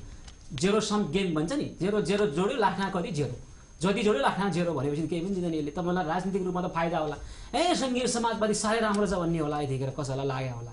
त त्यो मात्रै पनि त त्यो समस्याको समाधान होइन। केही राम्रा कुरा आछन् भने अझै राम्रो गराउने प्रयास गर्ने हो के? घर बनाउँदा इट्टा थप्दै थप्दै थप्दै गाह्रो लागे जस्तै त हो नि यो कुरो पनि। एकैचोटि गाह्रै खोजेर हुन्छ त, घरै खोजेर हुन्छ त, जग हाल्दै जानु, जग त आछ सच्याउला नि त पछि, त्यो दृष्टिकोणबाट सोच्दा हुँदैन? ठिक भन्नुभयो तपाईँले। म चाहिँ एउटा सङ्घीय समाजवादी पार्टी फोरम नेपालको हैसियतले पनि र एउटा स्वतन्त्र उत्पीडित जनताको तर्फबाट पनि, नेपाली जनताको तर्फबाट पनि मैले यसो आँखाले यो मस्यौदालाई हेर्दाखेरि हाम्रा चाहिँ सबै सपनाहरू, हाम्रा चाहिँ सबै बलिदानहरू र हाम्रो नेपाली जनताका जुन दिगो शान्ति स्थापनाको एउटा ठुलो महत्त्वाकांक्षा र देशलाई शान्त बनाउने, त्यसपछि समृद्धितर्फ अगाडि बढ्ने, सुरुवात हो कि होइन? यो चाहिँ सुरुवात होइन, यो बिगाड्ने काम हो। यो चाहिँ देशमा सुरुवात हुन्थ्यो है। आज 16 बुँदे सहमति गर्ने 4 दलले यो सहमति चाहिँ 64 सालको संविधान सभापछि चाहिँ किन गर्न सकेन? आज चाहिँ संविधान सभा सर्वोच्च अदालतको फैसलाको चाहिँ विरुद्धमा जानेहरूले त्यो दिन किन जान सकेनन्? म तपाईलाई 5 वर्षको बच्चालाई त 2 वर्ष आउँदा त हिँड्न जान्दैन थियो, त्यसमा अहिले भन्ने एउटा कुरा भन्नुस् त, तपाईँ एउटा कुरा भन्नुस् त मलाई। यो मस्यौदा ठिक छ, मैले तपाईको कुरा बुझेँ। यो मस्यौदाले कहाँनिर यसले संहितालाई समाप्त पार्छ? नम्बर 1 म तपाईलाई के गर्ने? आयोग बनाउने अनि बनाउने त अब के गर्ने? कहाँ छ अन्तरिम संविधानमा? कहाँ अधिकार छ त्यो? राजनीतिक सहमति अन्तरिम संविधानमा त्यो अधिकार कहाँ छ कि सीमाङ्कन र नामाङ्कन चाहिँ आयोगले गर्छ? राजनीतिक सहमति हो कि राजनीतिक सहमति देशलाई डुबाउनलाई गर्ने, देशलाई द्वन्द्वमा लिएर जानको लागि गर्ने, संहितालाई समाप्त गर्नको लागि गर्ने, के को लागि राजनीतिक सहमति गर्ने? सहमति नभएपछि के गर्ने? सहमति अग्रगमनका लागि गर्नु पर्यो, सहमति प्रतिगमनमा जानको लागि गर्नु परेन, देशलाई बचाउनका लागि गर्नु पर्यो। सिके राउत जस्ता मान्छेहरूको जुन आवाज चर्को भइराखेको छ, त्यस्ता मान्छेहरूको आवाजलाई मन्थन पार्नका लागि गर्नु पर्यो, देशलाई विखण्डनबाट बचाउनका लागि गर्नु पर्यो, गृहयुद्धबाट जोगाउनु पर्यो देशलाई, होइन? त्यो सबै नगरेर अहिले चाहिँ म तपाईँलाई भन्दैछु कि यो आयोग बनाउने कुरा अंग्रेजीमा एउटा उखान छ, half a loaf is better than no bread। मलाई तपाईले भन्दा त केही हुनु ठीक होइन, तर एउटा कुरो हो नि त, हुने बिरुवाको चिल्लो पात र नहुने बिरुवाको खस्रो पात। यो खस्रो पातले चाहिँ सबै उपलब्धिहरूलाई गुमाउँछ। खस्रो पात भने बोटै उखालेर फाल्ने नि, बिरुवा उखालेर फाल्ने, अनि बोटमा किरा परेपछि उखालेर फाल्नुपर्छ नि त, होइन? ऐतिहासिक विषयमा हामी कुराकानी गर्दैछौँ। म एउटा उदाहरण दिँदैछु तपाईँलाई, होइन? मेरो हजुरबुवाले चाहिँ आफैले रोपेको एउटा मालदा के भन्छ कि रुख थियो आँपको, होइन? त्यसमा आँप फल्थ्यो तर सबै किरा आउँथ्यो, अनि त्यसपछि मैले उहाँलाई भने आँप फल्न दिउँ त हजुरले आँप फल्नु जेसम्म कुर्नु बाहिर छ किरा आउँछ सबै किरा आउँछ कुर्नु यति हतार गर्नु यो खस्रो पातो किरा आउँछ मलाई थाहा छ अनि त्यही हजुरबुवाले आफ्नै हातले काटेर फाल्नु भयो त्यसलाई यो फालासी हो पहिला आँप फल्न दिनुस् के कसरी बिरु हेरेर आँप फल्न नदिने हैन तपाईको हेर्नुस् यहाँ यसमा लैंगिक समानता र विभेद कायम गरिएको छ नागरिकता सम्बन्धी विभेदको पूर्ण व्यवस्था गरिएको छ अनि नस्लवादी सिद्धान्तलाई कायमै गरिएको छ एकल जातीय राज्यलाई कायमै गरिएको छ संविधानको संशोधन गर्ने व्यवस्था पनि त्यस्तै बनाएको छ सामाजिक न्यायको हकमा उहाँले भनिसक्नुभयो धारा 21 देखि लिएर सबै सच्याइएको छ सबै कुरालाई फालेर संविधान नेपाली जनतालाई चाहिएन नेपाली जनतालाई प्रतिगामी संविधान चाहिएको छैन तपाईको दलले यसको लागि युद्ध गरे हो नि हैन म भन्दैछु उहाँलाई छोड्नुस् अहिले म भन्दैछु तपाईलाई यो मस्यौदालाई अगाडि बढाइयो भने मधेस उठ्छ नेपालको वर्गीय मुक्ति चाहने जनताहरु उहाँहरूले बन्दुक छोड्नुहुन्छ तर बन्दुक छोडिदैन उहाँको हात चेन्ज हुन्छ अर्को हातले उठाउँछ त्यो बन्दुक जुन कारणले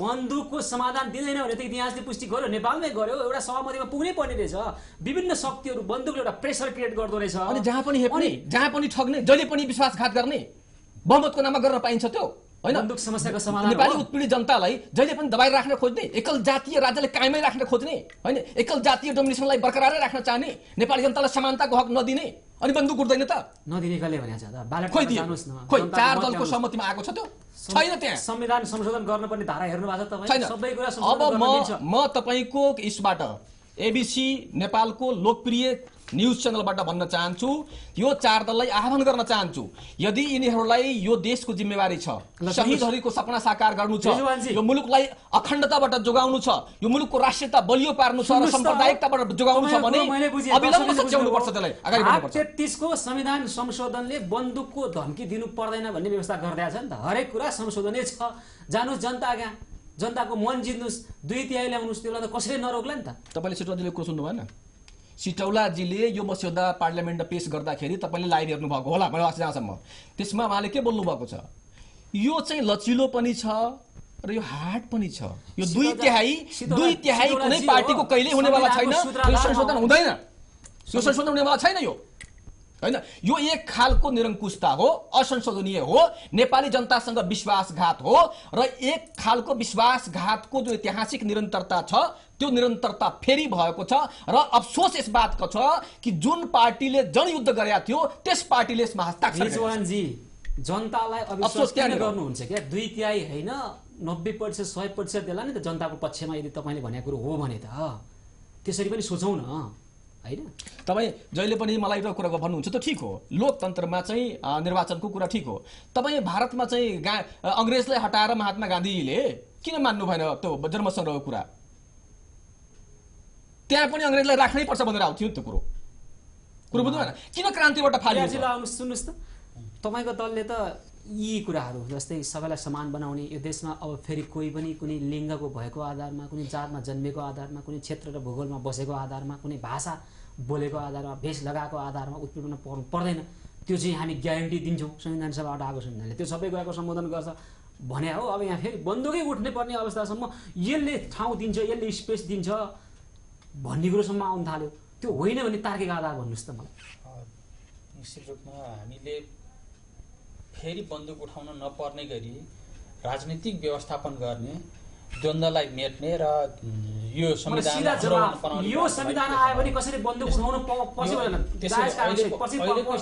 63 को संविधानमा पनि बन्दुक उठाउनु पर्ने स्थिति थिएन 63 को अहिलेको संविधानले पनि बन्दुकै उठाउनु पर्छ भन्ने कुराहरुको माग गर्दैन पहिलो कुरा दोस्रो कुरा सुन्नु हैन त्यो आधारमा दोस्रो कुरा चाहिँ यसले के गर्छ भने आफूमा गतिशीलतालाई यसले आत्मसात गरेको छ त्यो गतिशीलताको आधार गतिशीलताले सम्बोधन गर्ने कुरा चाहिँ जनताका अभिव्यक्तिहरू हुन् ती अभिव्यक्ति संघर्ष मार्फत पनि आउन सक्छन् अरु कुनै माध्यमबाट पनि आउन सक्छन् अहिले हामी जनताका सुझावको रूपमा जसरी आइरहेका छौं त्यसलाई सम्बोधन गर्दै आक्रोशको कारणले वायत गरिरहनु भएको छ हो होइन उहाँको आक्रोशको कुरा मात्र छैन उहाँको भावना पक्ष पनि छ उहाँको जुन ढंगले यसलाई यो ढंगले आउनु पर्दथ्यो भन्ने कुराको चाहना छ भावना छ जुन वर्ग जुन उत्पीडन जुन दमनबाट कारणले यो कुरा आउनु स्वाभाविक छ यो स्वाभाविक कुराहरूलाई सम्बोधन गर्नको लागि हामीले हिजो पनि गर्यौं त 63 को संविधानलाई हामीले 12 पटक संशोधन गर्यौं 2/3 ल्याएको स्थितिको कारणले मात्र भएन आन्दोलनका कारण मधेस विद्रोह भयो जनजातिहरूकै उत्पीडित समुदायले आन्दोलन गरे, त्यसका कारणले पनि संशोधन भयो। आन्दोलन गरेपछि संविधान संशोधन गरौँला त्यस भनेर कारणले कुरा अहिले फेरि यो सोसाइटीले कस्ट बेहोर्नु पर्ने। मैले त्यो कुरा मात्रै गरिनँ, त्यो कारण पनि रहेछ। जनताको आन्दोलन अभिव्यक्त गर्ने, जनताको अभिमत अभिव्यक्त गर्ने एउटा विधि त्यो रहेछ। दोस्रो विधि अहिले हामीले प्रयोग गरेको विधि पनि हो। अहिले जनताको बिचमा राय सुझाव सङ्कलन गर्नको लागि भनेर गयौँ, राय सुझावहरूको चाङ आइरहेको छ। त्यो चाङप्रति हामी इमान्दार बन्ने हो भने हामीले हिजो गरेका सहमति बेठिक रहेछन् भन्ने ठाउँमा आइपुग्यौँ। जनताले प्रत्यक्ष जनताले अहिले आम रूपमा चाहे त्यो काङ्ग्रेसलाई भोट हालेको मान्छे होस्, चाहे एमाले भोट हालेको मान्छे होस्, चाहे अरू दललाई पार्टीलाई भोट हालेको कुरा होस्, हिजोसम्म प्रत्यक्ष निर्वाचित राष्ट्रपति माओवादीको एजेन्डा हो भन्ने कुराहरू थियो। अब यो जनताको एजेन्डा बन्यो। जनताले त्यो रूपमा सुझाव दिइरहेका छन्। त्यसको आधारमा हामीले एउटा परिष्कार गर्दैनौँ। त्यो गऱ्यौँ भने हामीले उन्नत बनाउन सक्छौँ। त्यसै गरी हाम्रा सन्दर्भमा कतिपय विषय अस्पष्टताका कारणले पनि जनताको सुझावहरू गलत ढङ्गले आएका छन्। राज्यको धर्म हुन्छ कि हुँदैन भन्ने कुराहरू र पशुपतिको कोषलाई के गर्छौँ, अर्को कोषलाई के गर्छौँ, गुठीका के गर्छौँ भन्ने कुरा होइन। गुठीको व्यवस्थापन गर्ने कुराहरूको लागि राज्यले नीति बनाइदिने कुरा हुन्छ, नीति बनाइदिने कुरा हुन्छ। राज्यले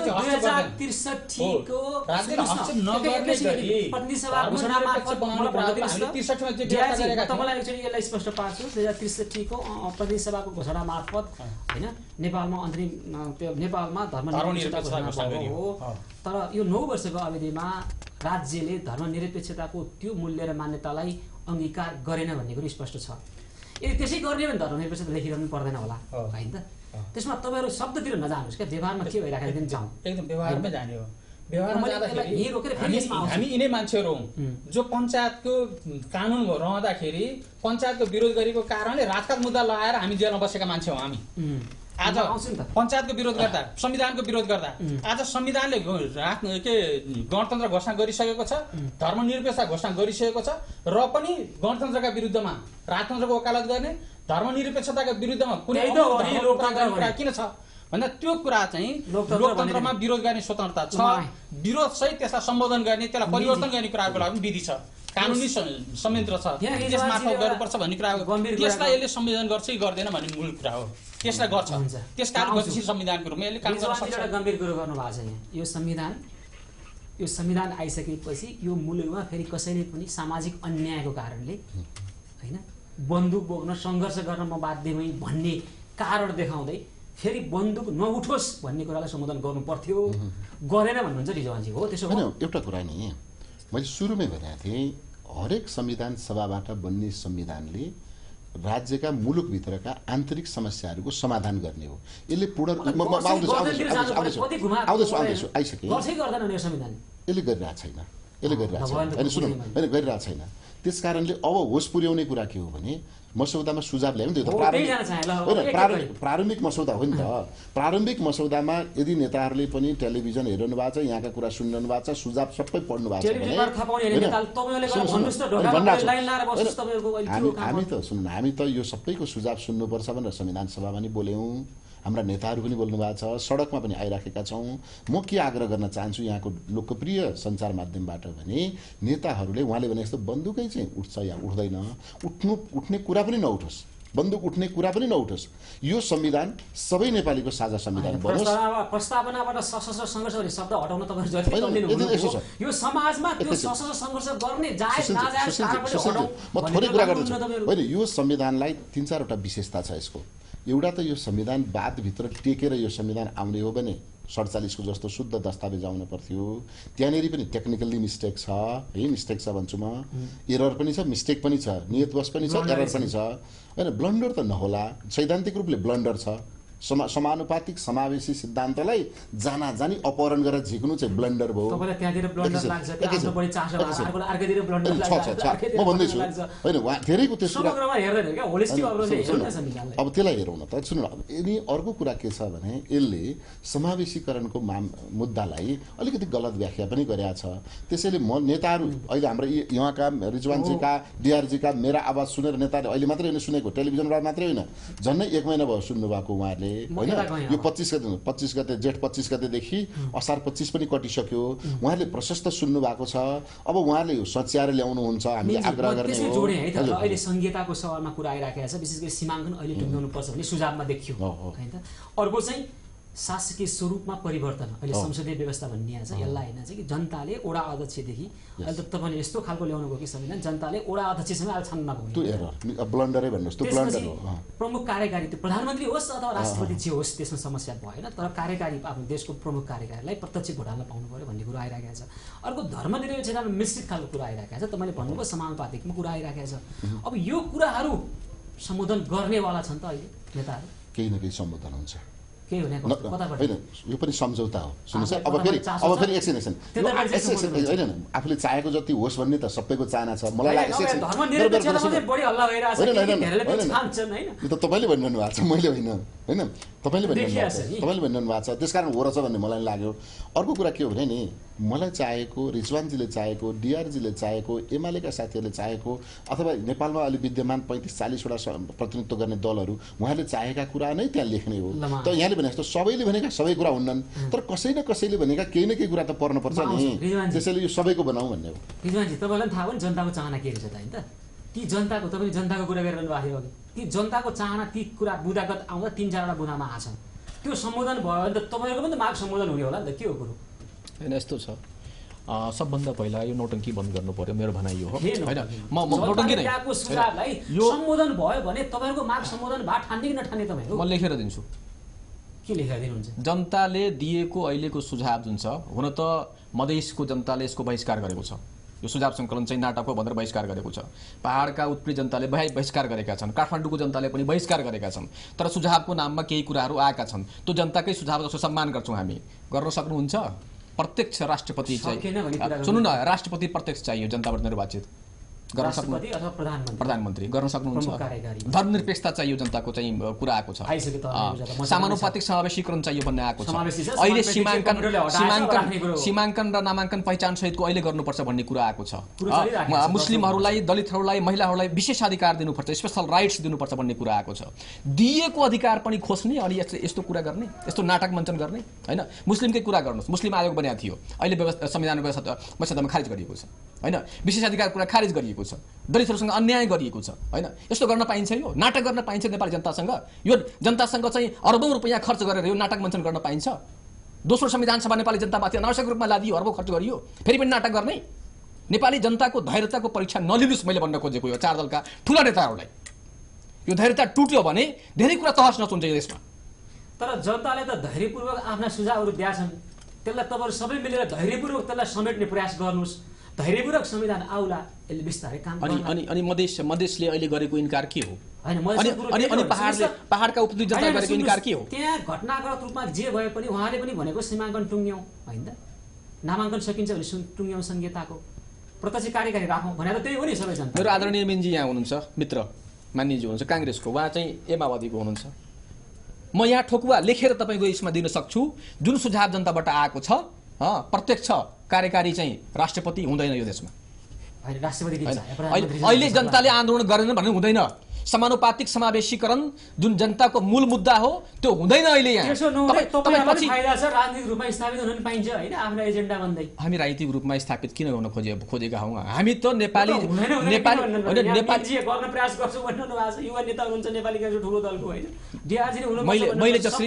मैले यो षड्यन्त्रकारीहरूको नेपालका ठूला षड्यन्त्रकारीहरूको जसरी मैले बुझ्या छु मैले चिन्या छु मेरो अन्तरात्मा र मेरो दिमागले बुझेको छ यो कुरा हुँदैन भन्ने म ग्यारेन्टी दिन सक्छु लेखेर दिन सक्छु जबसम्म जनताले निर्णायक आन्दोलन गर्दैन तपाईहरुले चर्को कुरा गरेले भैको टिप्न खोज्दा खल्दै पनि खसाले हो नि इतिहासमा पटक पटक सम्झनु भएको छ नि बुझ्नुको मेरो भै पनि टिप्नु भन्दा खल्दै पनि घुमे हो नि नेपालको इतिहासमा त्यस पनि थुप्रै घटना अब हाम्रो भावना हाम्रो उत्पीडन हाम्रो पीडा हजारौं वर्षदेखिको हाम्रो चाहिँ एउटा चाहिँ अपमानको जिन्दगी हैन त्यसबाट जुन आक्रोश व्यक्त हुन्छ भने त्यो चाहिँ त्यो आक्रोश हो नेपाली उत्पीडित जनताको आक्रोशलाई त तर सुन्नुस् न त्यो आक्रोश गलत ठाउँमा प्रयोग भयो भने त भैको टिप्न खोज्दा खल्तीमा पहिले भएको कुरो खस्ला नि त भनेको मैले भनेको जुन उपलब्धि छ यही पनि त गुम्ला नि त हेर्नुस् त संहिता आउने कुरो आछ गणतन्त्र आछ धर्मनिरपेक्षताको कुरो छ समानुपातिक समावेशीमाको त टेक्निकल कुरो मिलाएन त्यो कुरो हुनेवाला छ महिलाले के अधिकार पाएका छन् दलितको समावेशीको कुरो त अब हाउसले कुरो उठाएको छ भने तपाईसँग मस्यौदा छ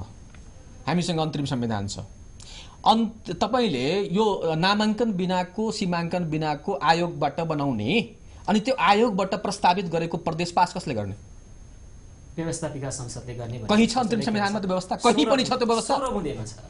16 बुँदे संविधानमा त माथि गरेर जान पाइन्छ? राजनीतिक सहमति भयो भने त हुन्छ नि त। हिजो सुन्नुहोस् त, संविधानभन्दा बाहिर गएर तपाईँहरूले सुने एकैछिन सरकार बनायो भने प्रधान न्यायाधीशको नेतृत्वमा होइन? संविधानमा थियो। कसले? प्रधान न्यायाधीशको नेतृत्वमा सरकार बनेर संविधान सभा निर्वाचन भएको होइन दोस्रो पटक? त्यो पनि अवैधानिक हामीले बनेका छौँ। म चाहिँ अवैधानिक बनेको होइन, त्यो अवैधानिक हो होइन। तर प्रोसेसमा होइन, भात हातले खाने चम्चाले खाने हो। प्रोसेसमा धेरै नजाउँ कि अब हुनुपर्छ भन्ने एउटा हुनेको कुरो होला, लोकतान्त्रिक प्रोसेस हुनुपर्छ भन्ने एउटा कुरो होला। तपाईँलाई म अलिकता क्लियर गरौँ, तपाईँ त विद्वान मित्र हुनुहुन्छ, पत्रकार हुनुहुन्छ। यो जुन व्यवस्था अहिले आएको छ नि मस्यौदा, यसले संहितालाई समाप्त गर्ने षड्यन्त्र हो होइन। तपाईँ एउटा आयोग बनाइन्छ, त्यो आयोग कहिले बन्छ त्यो ग्यारेन्टी छैन। 6 महिनाको लागि होइन, गरिसक्छ भन्ने 6 महिनाको लागि बन्छ त्यो भन्ने कुरा हो। कहिले बनाउँछ, कसले बनाउँछ, किन बनाउँछ, त्यसको प्रतिवेदन कहिले आउँछ, त्यो कसले लागू गर्छ, केही पनि छैन त्यहाँ। यो चाहिँ पुरैको पुरा नेपाली जनतालाई भ्रममा पार्ने षड्यन्त्र हो।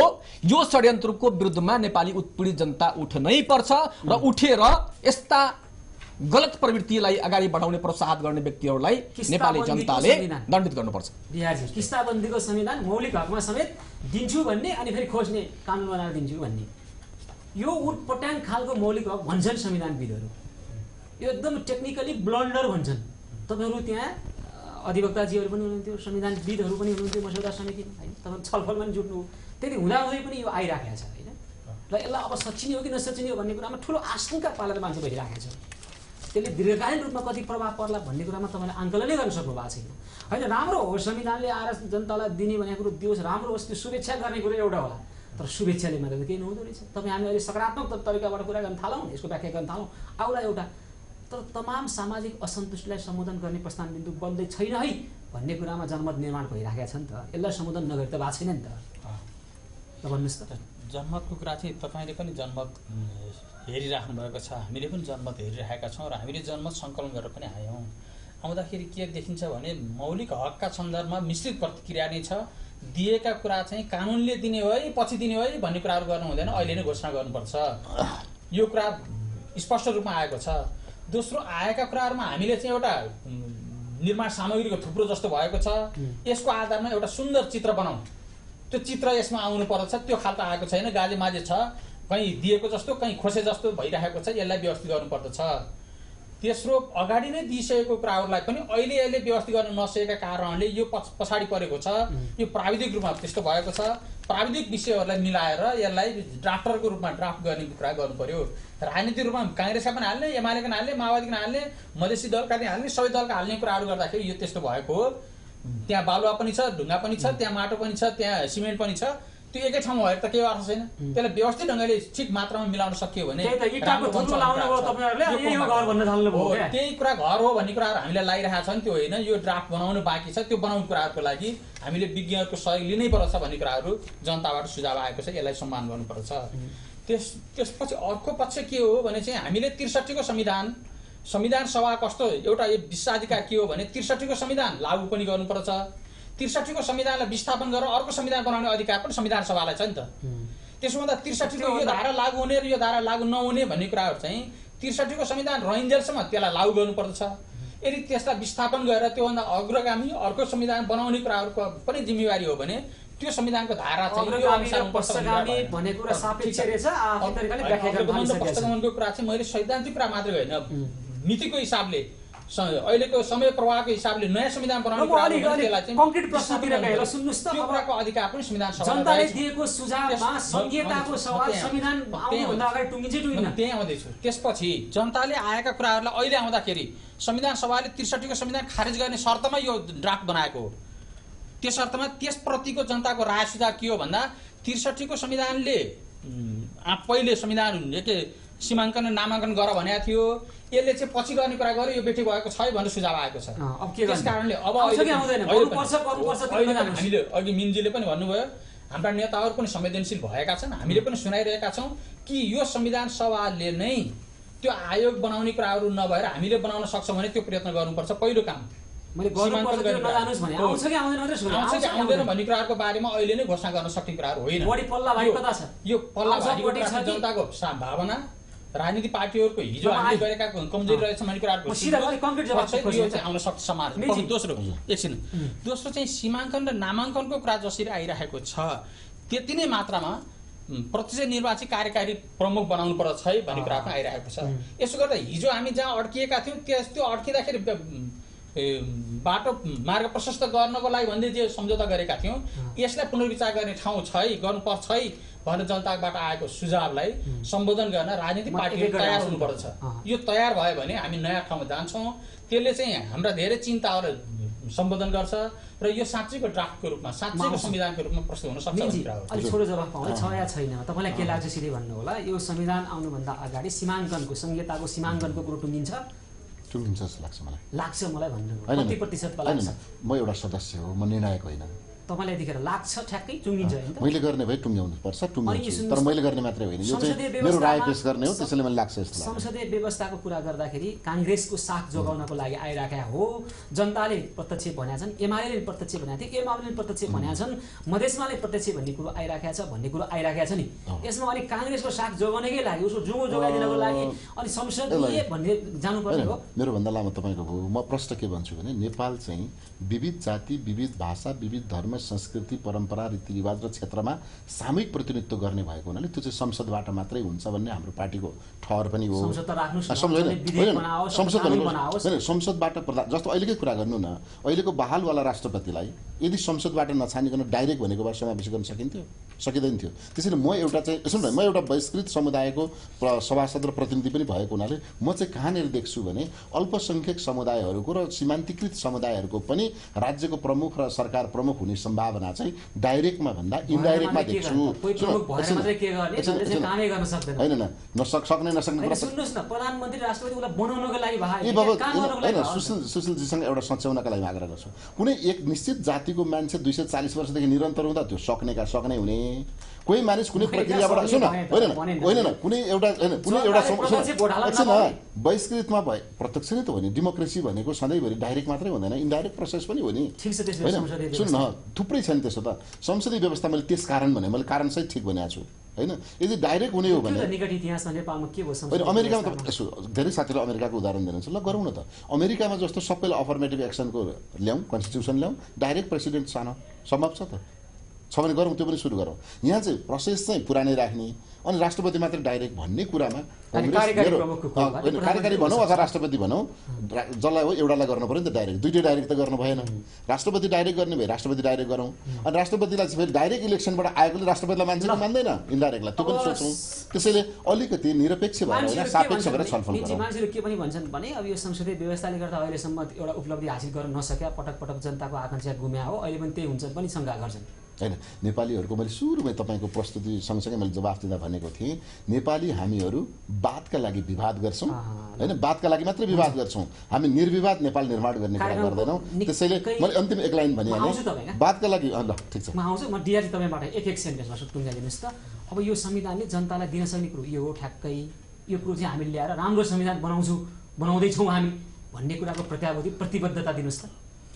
हामी चाहिँ जनताबाट आएका सुझावहरूलाई रद्दीको टोकरीमा फाल्नु हुँदैन र फाल्दैनौँ। जनताबाट जे कुरामा मूलभूत रूपमा फाइलिङ गरेर राम्रोसँग राख्नुहुन्छ, संविधानमा चाहिँ एउटा उन्नति आएको छ त्यसलाई संविधानको अन्तर्वस्तु बनाएर ल्याउनु पर्छ, संविधानभित्र प्रवेश पाउनु पर्दछ र पाउँदछ, त्यो गर्नुहुन्छ।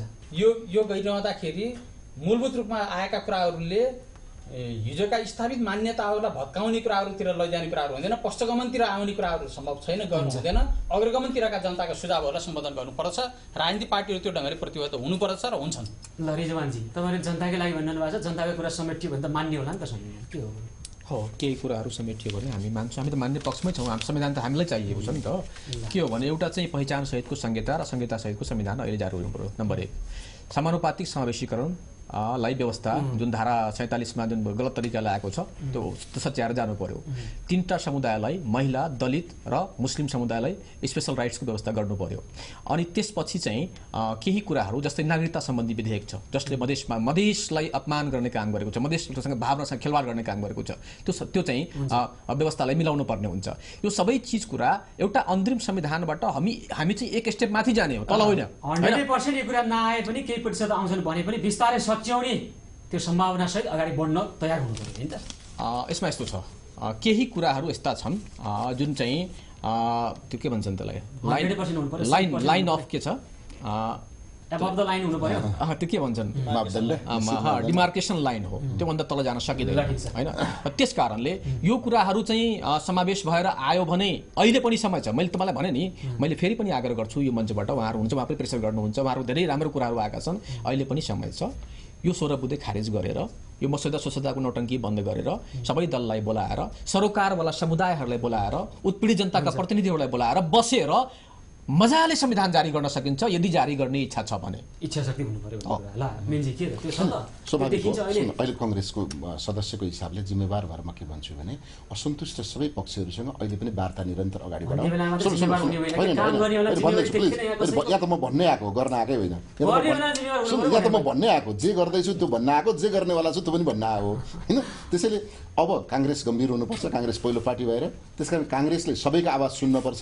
सबैको आवाज सुनेर समय छ, समयभित्रै यी सबै असन्तुष्टिलाई सम्बोधन गर्दै साझा संविधान जारी गर्नुपर्छ। संविधान सभाभित्र रहेकाहरूले असन्तुष्टि सम्बोधन गर्न सकिरहनु भएको छैन, बाहिरको पनि सम्बोधन गर्नुपर्छ सबैको। ऐतिहासिक अवसरमा सबैको भनेको छु, समाजका तमाम सामाजिक अन्याय असन्तुष्टिहरूको सम्बोधन गर्ने प्रस्ताव बिन्दु संविधान बन्छ भन्ने प्रत्याभूति सहित संविधान ल्याउने प्रयत्न गर्नुहोस् तपाईँले देखेर। यति बेला नेपाली कांग्रेसको नेतृत्वमा संविधान आउँदैछ, कसैका कारणले कांग्रेस फस्नु हुँदैन। कांग्रेसले यसको दायित्व पनि लिने र यसको जस पनि लिने गरी कांग्रेसले अगाडि केही पाउने संविधानले ल्याउनुहोस्, त्यसको लागि प्रयत्न गर्नुहोस् तपाईँहरू। हाम्रो शुभेच्छा, हामीलाई समय दिनुभयो, यहाँ तिनैजनालाई धेरै धेरै धन्यवाद। तपाईँलाई पनि, तपाईँको सम्पूर्ण टिमलाई हार्दिक धन्यवाद छ, तपाईँको माध्यमबाट हाम्रो कुराहरू भयो जनताको बिचमा। दर्शक आज हामीले छलफल गऱ्यौँ नेपाली कांग्रेसका सभासद मीन विश्वकर्मा, त्यसै गरी संघीय समाजवादी फोरम नेपालका केन्द्रीय सदस्य रिजवान अन्सारी र एकीकृत नेकपा माओवादीका सभासद DR पौडेलसँग आजको कार्यक्रमको समय सकिएको छ। म सुशील पाण्डेलाई पनि बिदा दिनुहोस्, हस्त नमस्कार। दैनिक उपभोग्यदेखि जनजीविकाका विषयसम्म, सामाजिक चिन्तनदेखि राष्ट्रिय सवालसम्म, जनताका समस्या हाम्रो सरोकार। जनसरोकारमा ABC, सूक्ष्म समस्या बृहत विश्लेषण।